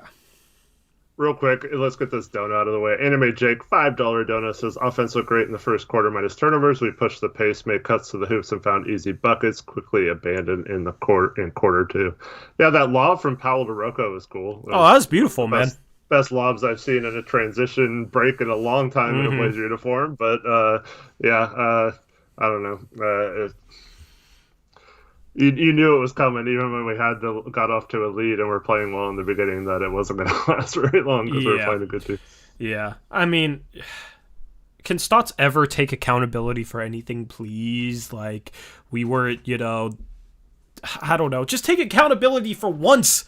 For once, it's. I don't want to say we were soft, but we didn't execute. It's like your whole floor setup against the trap is bad. You run a 2-guard front, and the only outlet is a 2-guard front. He's basically saying when Dame gets blitzed by 3 guys and doesn't have anywhere where he can pass the ball, and therefore he gets hit knee to knee and turns over the ball and gets hurt. That's just Dame being soft and not executing. Eric. That's basically what he's saying, and that pisses me off. That's terrible. I just want, because whenever Dame gets taken out of a game like this, what's he always say about the opposing defense? They're aggressive. It's always, he uses that word all the time. We use that word a lot. The other defense was just more aggressive. They took us out of our thing with aggression, right? Mm-hmm. I just want one of these reporters to ask him, so it seems like every time your offense gets stifled, it's because the other defense was aggressive. I'm just curious why in your defensive philosophies, it's never to be aggressive against their attack. It's always just they're more aggressive than us. Why don't you use some of that aggression to try and become a better than one of the worst defense of all time? Yeah. I mean, doesn't make sense, man.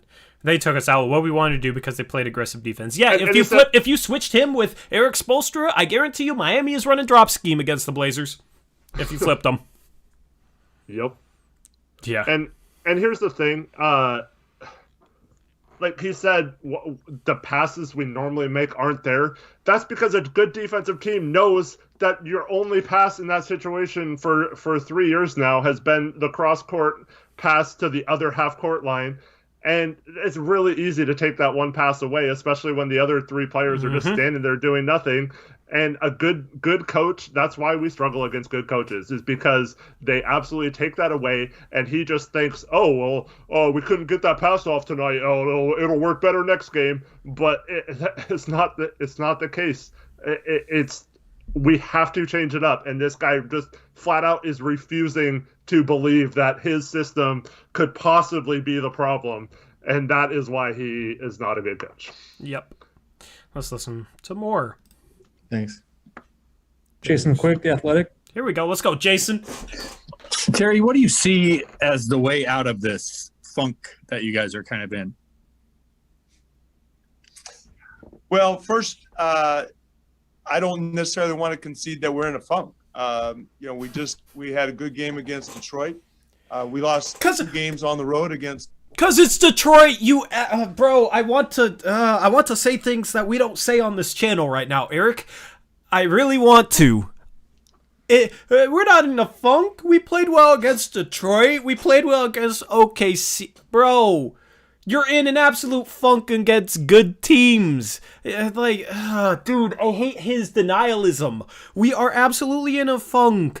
Every time we play a healthy, good team, we get wiped off the court. You know, it's like the dude is not honest. The dude is not honest with himself. He never presents any self-accountability. And then, he wants to basically explain things as if they're much better than they are. And that's how we end up being shocked in the playoffs when a team's going to come out and trap us and we won't have an answer and we'll lose 2 of our 4 games by 20 plus points. And then we might be competitive in 2 of them because Dame and CJ will carry the teams on their back, yet we'll still lose and then he'll be gone. That's what is going to happen because he doesn't see a problem with anything, and that's absolutely ridiculous.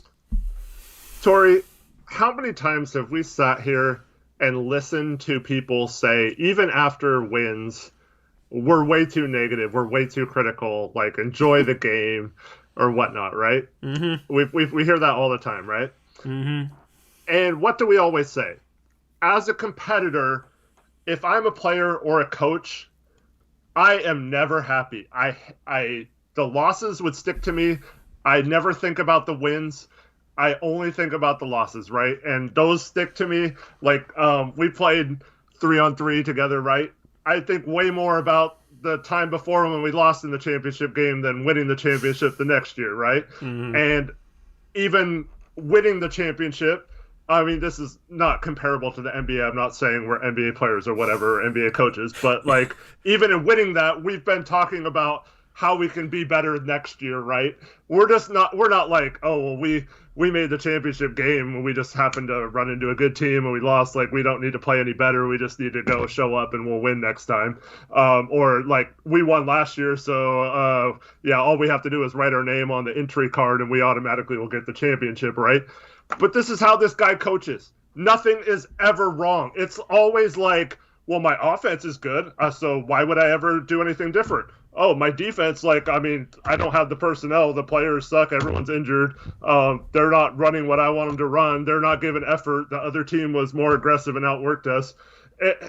It's never, look, I want to be better. Like, I wouldn't say we're in a funk, but I don't want to lose. I don't want to be like this against good teams, right? Instead, it's like, oh, we're not in a funk. We've won like 6 out of our last 12 games or whatever, and we beat Detroit and Oklahoma City and blah blah blah. And like, it's never. I want to be better than this, even though I think it's okay or like we're still doing a lot of good things. You can say that in your answer, but you should always, always, always want to improve and be better. And if that is not the case, you do not belong anywhere near an NBA sideline as a coach. You are a complete, you will never win as a team. And this makes me so mad because I have to hear all these dang people complain about the personnel and how we don't have the personnel around him and that Damon CJ is the problem or Nurk's the problem or whoever. Cantor, you can't do anything different with Cantor, right? But we have a guy who doesn't even try to do anything different. He doesn't even care to do anything better.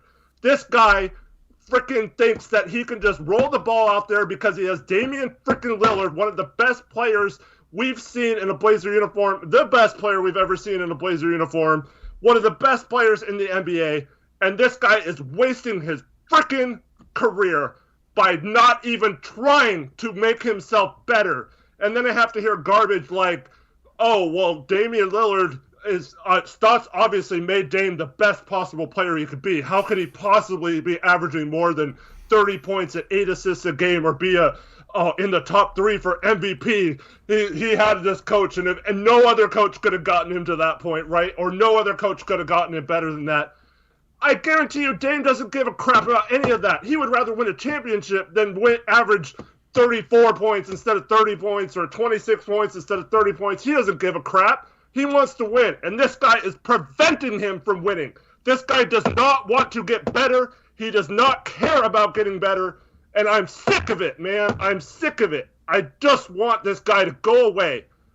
Do better. Do your job. You are a coach. Never settle. No one should ever settle as a coach for things being okay or good enough.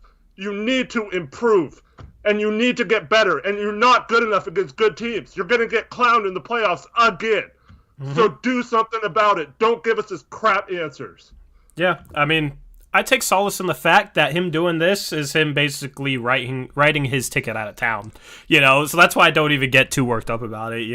He is digging his own grave by saying this kind of stuff, in my opinion, and doing what he's doing. I think he's, without improving against good teams, they're going to lose in the first round, and then he's going to be gone.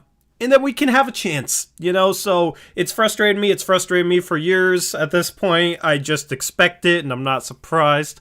And it's not going to change, and we're just kind of screwed until we're able to improve and find a replacement. So that is basically my whole, emotional status towards this.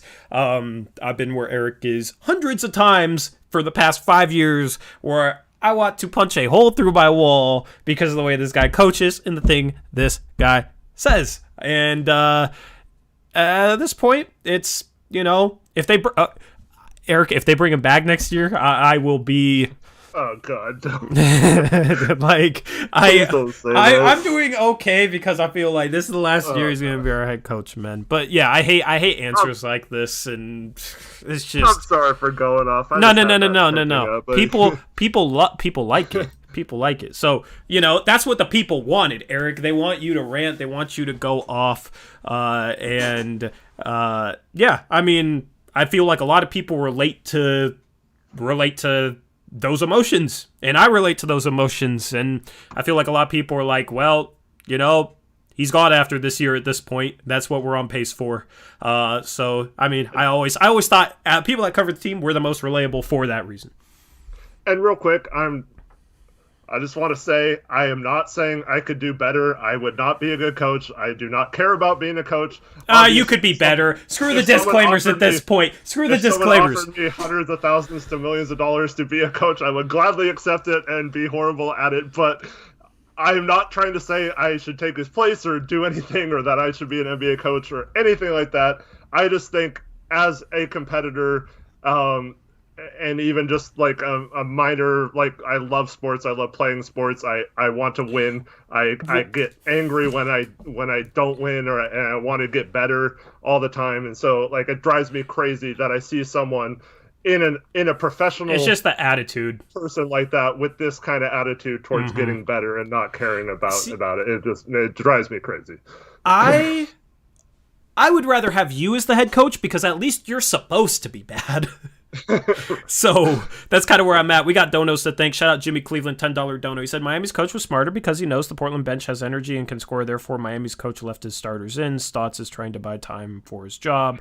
Yeah, I mean, the starters, it was 5 minutes left, 19-point game. I mean, we saw that with Stotts, and he didn't take the starters out. I always feel like the team that's down is usually the first team to put in the end of the bench lineup. But I mean, those guys came in and balled. If Miami, it felt like the Miami Stars, once they saw the end of the bench lineup, weren't really giving forth effort. And then the end of the bench lineup for the Blazers scored a couple buckets, and those guys were like, oh, shoot, we should probably score, so maybe we can get a couple minutes of rest, and then Iguodala hits a 3, and then, they score a couple times. But, yeah. Oh, Giles hit another 3, too. Giles hit another 3, 7 for 15. With a nice ISO jumper. Yeah, I mean, it was those guys, yeah. I mean, I like the way the end of the bench played. With a steal and a fast break bucket. Yeah, that's cool. Yeah, they came out with energy. They came out with far more energy than the Blazers played with all night long, man. I mean, I agree with you on that. Appreciate the dono. Shout out Dro, $2 dono. He says, turn up, Eric. Stoss is a laughing stock. Rip City. See, I told you the people like it. Appreciate it. I don't think I need to turn that up anymore. I think I was pretty loud. Yeah. Rest in peace to headphone users, including me. Just kidding. It wasn't too loud. It was a very good volume. Shout out Anime Jake, $5 dono. He says Stotts needs to pull Gary Anderson as the head coach of OSU. He realized he failed and quit midseason and refunded the Beavers money. I mean, it's just ride out this season and improve. I mean, that's funny. Stotts needs to give his money back. Is that what you're saying? His salary back? I mean, I'm not gonna go that far, but yeah, I mean, he's just, he's. I hope that it's a situation where, like, even if they make the second round, D'Antoni, the Rockets made the second round and he resigned at the end of that season, last season. So I don't know. I feel like Terry is not enjoying this season. And like his attitude and some of his comments, like he's not enjoying this season as much as he's enjoyed seasons past. So it might be something where we don't even have to fire him. Maybe he walks, because it doesn't seem like he's enjoying it a whole lot, so to say. Shout out, and here's the thing: if he walks away, I wish him the best as a person. Nothing against him whatsoever. Shout out. Play-by-play $3 dono. Thank y'all for saving Rip City from going insane. That's what we're here for. Appreciate your donos. And then, yeah, that was the donos were caught up. You ready to listen to the rest of this, Eric? Oh, God, we still have more? Yeah, we're only 2 minutes in. It's 5:44. Yeah. What do you see as the way out of this funk that you guys are kind of in? Well, first, I don't necessarily want to concede that we're in a funk. We had a good game against Detroit. We lost 2 games on the road against 2 of the best teams in the West. So I wouldn't call it a funk. I give credit to Miami that they played well. I'm reluctant to say that we're in a funk. I guess I can't answer that question if I don't believe the premise. Well, I think the objective is to fare well in the postseason. And I know you don't want to talk about the postseason yet, but that is ultimately the goal. And when you guys have faced teams that are going to be in the postseason, you have not fared well. And I don't think that's meeting anyone's expectations. So obviously something has to change. And I'm wondering what you see as the areas where you guys need to change. I think last game, you identified one that's saying, okay, hey, maybe we need to put Nasir in at shooting guard to get some length and athleticism. Are there other things you're contemplating or that you see that you think you can change to get you guys to play better? Okay, so that's a different question than saying that we're in a funk. So to answer you didn't listen question, you didn't listen to his question. You just that's exactly what he asked, but you couldn't get past the fact that he said you guys were in a funk. So, maybe focus on how he's, what he's asking instead of how he's asking it. You could say, I don't think we're necessarily in a funk, but we could improve this and this and this, and that would have been better than just he always does that. He always gets hung up on the way people are asking questions or how they phrase it instead of just answering the question. That's exactly what he asked the first time. I just want to say that. But I also want to say this. Shout out to Jason Quick for coming with the best question in this press conference. Once again, worded it very well, much like how I probably would have worded a question. It's you want to do well in the playoffs. In the playoffs, you have to play against good teams. When you've played against good teams, you have not played well. So what can you change in order to have more success against good teams? That's the question. So interested to see what he has to say on this. So that's a different question than saying that we're in a funk. So to answer that question, I'll say that Tonight, I thought we competed defensively. We had a good first half despite the turnovers. I realized that our defense has been criticized. That wasn't the case tonight. Our offense, which is usually pretty good, wasn't there tonight. I mean, you guys gave up 90 points through 3 quarters, but go off. Whether there's turnovers, not shooting the ball well from 3. So I think tonight is an example completely different than at the Clippers and at Utah, 2 of the best teams in the league. So, we got a good test against Boston. We'll be ready for that one. They pose different problems. And, he says they'll be ready. We'll see. We got 19 games or whatever from the postseason. My concern is Boston. So you can go ahead and look forward to the playoffs and what we need to do to compete in the playoffs. But right now, it's about getting there. It's about playing well. It's about beating Boston. We've got a lot of games before the playoffs. So I'm not looking ahead to that. I think it's important that we look at Boston and prepare ourselves for that game. So he's not worried about setting his team up for success in the postseason. He's more concerned about getting blown out in beating another Detroit, so our record looks good. Yep. Yeah, and then the Celtics. He's worried about them. But I mean, if he's this worried about individual regular season games, why do we get blown out every time we face a good, healthy playoff team? Oh goodness. Once again, he completely avoided answering anything specific that they could improve on. Yep, nothing that they can improve on. One single thing other than, we're just going to focus on Boston and we'll be ready for them. Not one, our defense needs to be better. It obviously hasn't been better. No, he didn't even say that. He said, our defense was actually really good tonight. There's nothing wrong there, Steve. Give up 90 points through 3 quarters. Yeah. 90 points through 3 quarters. But yeah, our defense completely fine. Wrong with this guy. Offensively, the players just need to execute. And I'm not going to say it, but you can't be soft. That's basically this entire press conference. What he's said. Dwight James, NBC Sports Northwest. So, Terry, if I heard you right, you thought the offense let you down tonight a little bit, and you were pleased with your defense? I thought tonight our biggest problem was our offense. I thought for the most part, I think our poor offense led to their transition and led to their offense. I mean, a little bit. That's the only thing I will agree with slightly. They did get a lot of runouts. But the problem is we're shooting long contested threes, and that's what happens when you shoot long contested threes. So maybe don't shoot so many long contested threes, Terry. And still don't have a plan against the traps. So. Yeah, and that too, So help out your players. Don't run Dame into a trap constantly without giving him a good outlet to relieve pressure, and maybe you won't have to deal with so many turnovers and so many runouts. I don't know. Just an idea from a YouTuber, not a coach or anything, but it seems pretty sensical to me. I don't know though. For the most part, I thought our half-court defense was okay. But I thought our offense, which we rely on, wasn't where it needed to be. And like I said, with the turnovers, it was 12-0, I think, at halftime. The fact that we were even in the position we were in at halftime was a positive, with considering how our offense was. I love how he spins 12 turnovers in the first half into a positive, man. Oh my! All right, we got 30 seconds left of this interview, by the way. What about the fact that you didn't force a single turnover in the first half? That your defense that's good defense, not forcing the single turnover? We didn't force a turnover in the first half?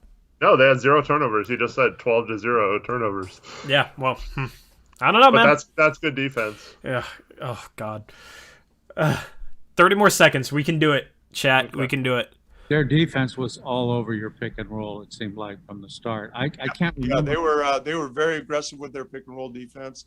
As I said earlier, they were very aggressive with Dame. They were very aggressive with CJ, and they denied passing lanes. So, yeah, I give them credit. They were very aggressive all over the court. All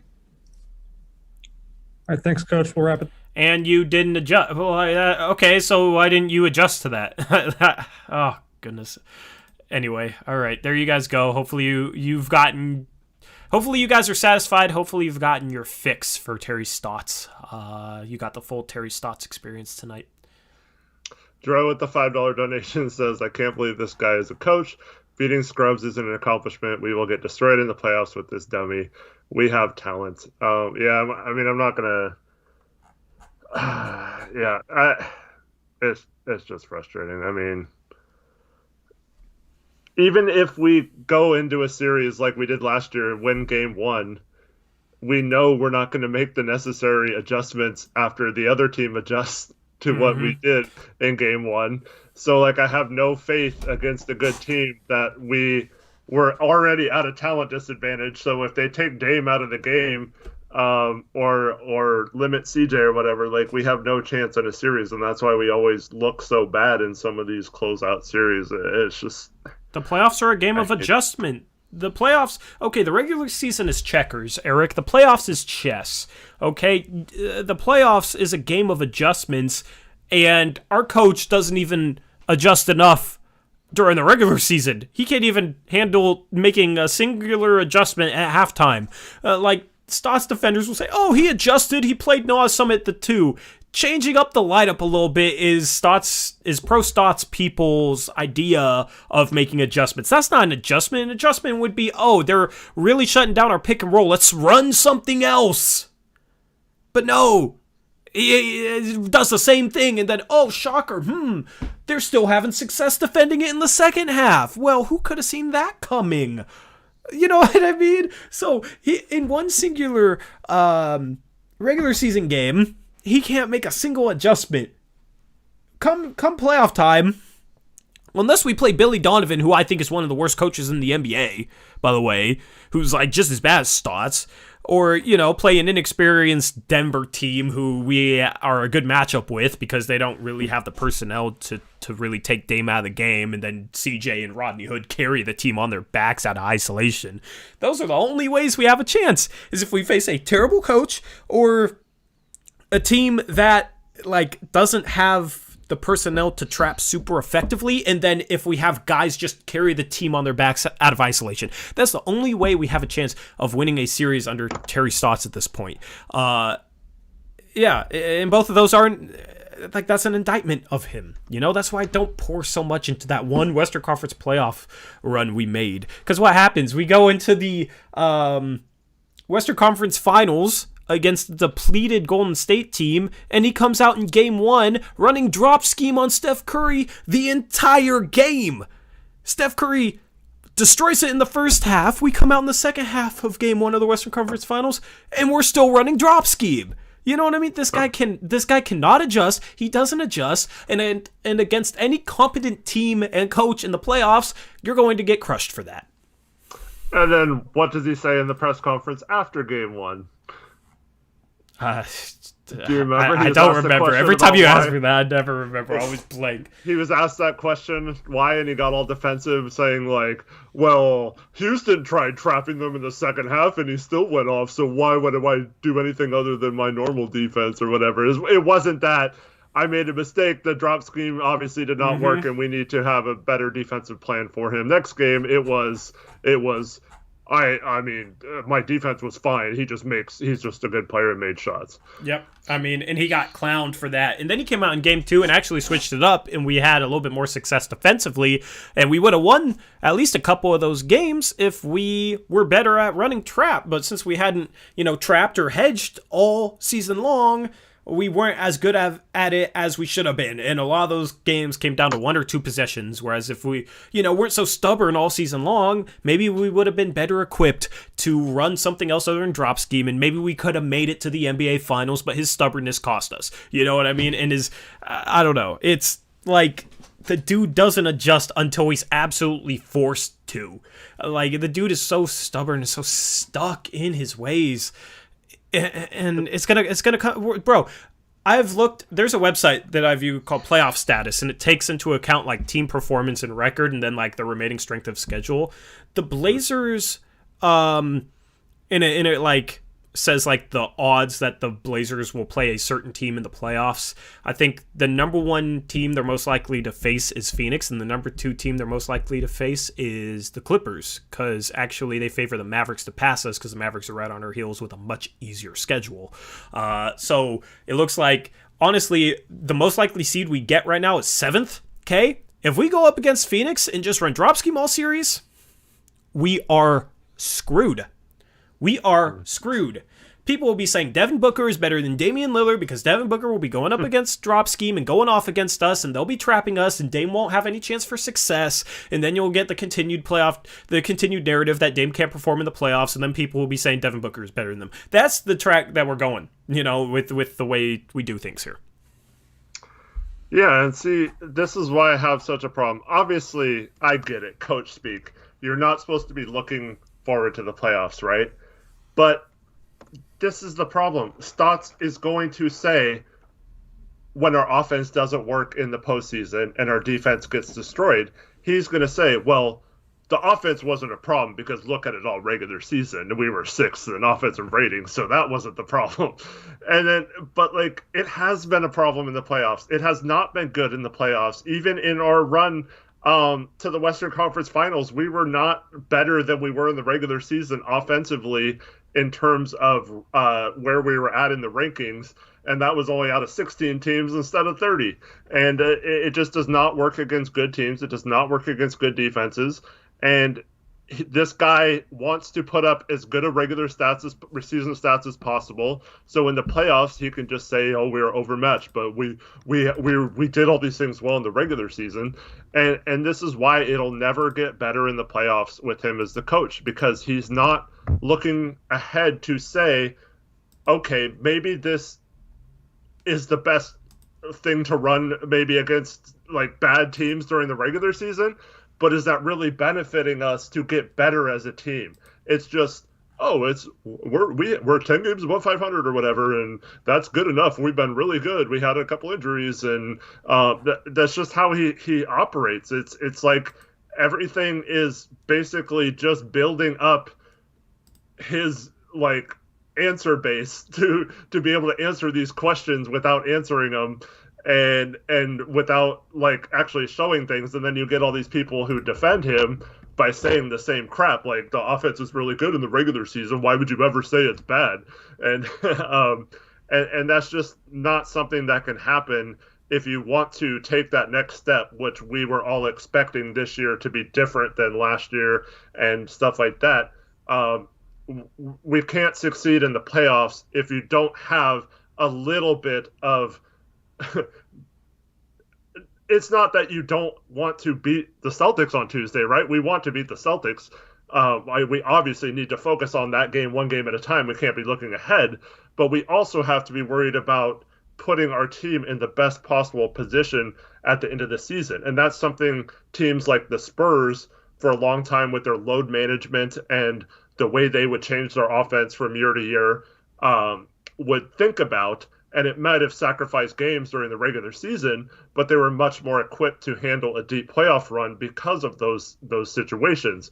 And that's something that the Golden State did well with their run. And it's just frustrating to me that we have this talent of a roster, and we're so happy with beating or having a good record against one of the weakest schedules in the NBA, and that's somehow good enough in a year where we were expecting this team to show out and be more.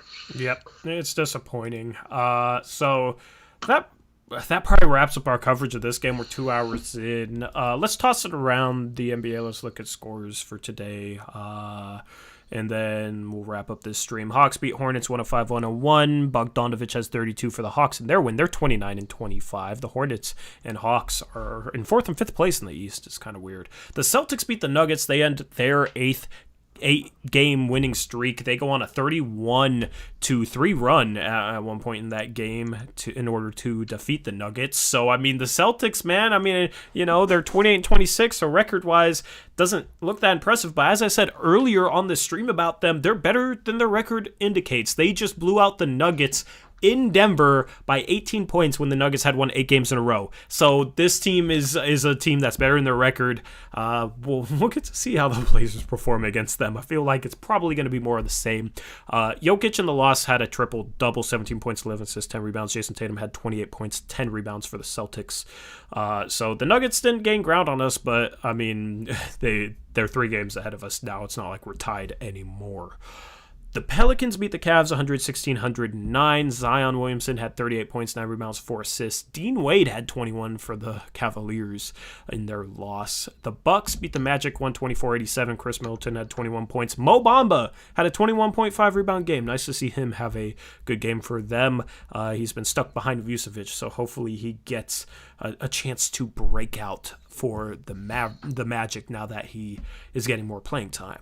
The Knicks beat the Raptors 102-96. The Knicks are back at 500, 27-27. They've been 1 or 2 games above or below 500 like all season long. They're sitting at it right now. Julius Randle had 26 points for them. Chris Boucher had 17 in the loss. The Spurs beat the Mavericks 119-117.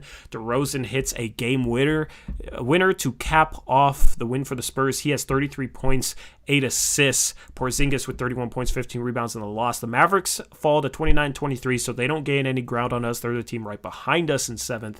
The Spurs are sitting at 25-26. The Pacers beat the Grizzlies 132-125. Karis LeVert has 34 points in that one. Jonas Valanciunas had a 34-point, 22-rebound game, one of the most underrated players in the league, but still results in a loss for the Grizzlies, who are now sitting at 26-25. The Timberwolves beat the Bulls 121-117. Karl Anthony Towns has 27 points. Zach LaVine with 30 points in the loss. The Clippers took care of the Pistons 131-124. Paul George 32 points, 9 assists. Corey Joseph 18 points, 13 assists in the loss for the Pistons. And then our game, the Blazers lose 107-98 against the Miami Heat. Jimmy Butler had 20 points, 5 assists. We haven't talked about any of our opponents really in this one. But Jimmy Butler 20 points, 5 assists, 4 steals. Bam Adebayo, 22 points for the Heat. Shout out play-by-play for the $10 dono. Stott said, we rely on our offense. What championship coach has ever strictly relied on offense? It's even crazier to me that he's relying on an offense that has 0 movement and doesn't create open shots. Yeah, it's good crazy point. To me too. I mean, good point. You guys are on top of it. You guys see what we see for the most part. And yeah, it doesn't make sense to us either, man. I appreciate the dono. You've been killing it tonight. Yeah, lots of people. I really appreciate it. Yeah. And we still have 240 people watching, so shout out to all of you. Yeah, you guys have been killing it. We are likely going to wrap up this stream right now. We'll be streaming tomorrow over on our second channel, Blazers Uprise Live. If you want to go subscribe to that, the link is in the description below. We start that off with the picks against the spread segment, complete with fancy graphics if you haven't tuned in for that. So give it a chance. You can come help chat make their picks. Chat gets to make picks as well.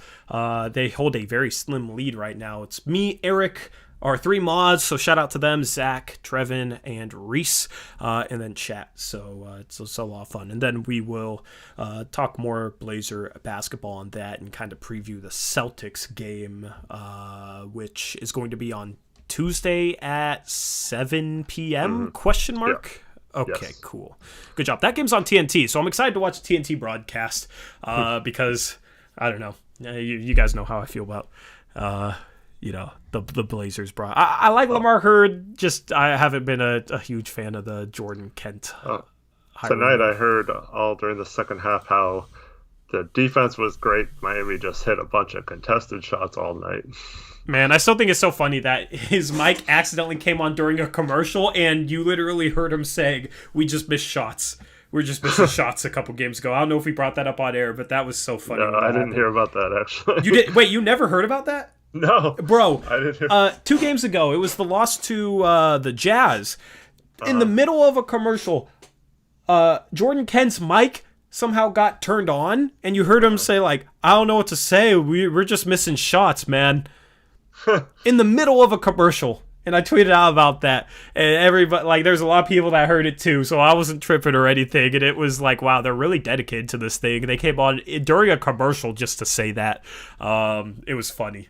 It was so funny. That's hilarious. I don't know why I didn't hear that. Yeah, that happened, man. So, yeah, guys. I mean, the Blazers lose tonight, 107-98. Obviously, the Blazers just missed more shots while the Heat just made more shots, man. If we could just make more shots than the other team night in, night out, then we could win a championship. But, sometimes you just miss shots, and that's all it is, right? So, it's a tough loss for the Blazers. But, they're fine. They just keep getting blown out by good teams, but they beat the bad ones, so they should be fine in the playoffs.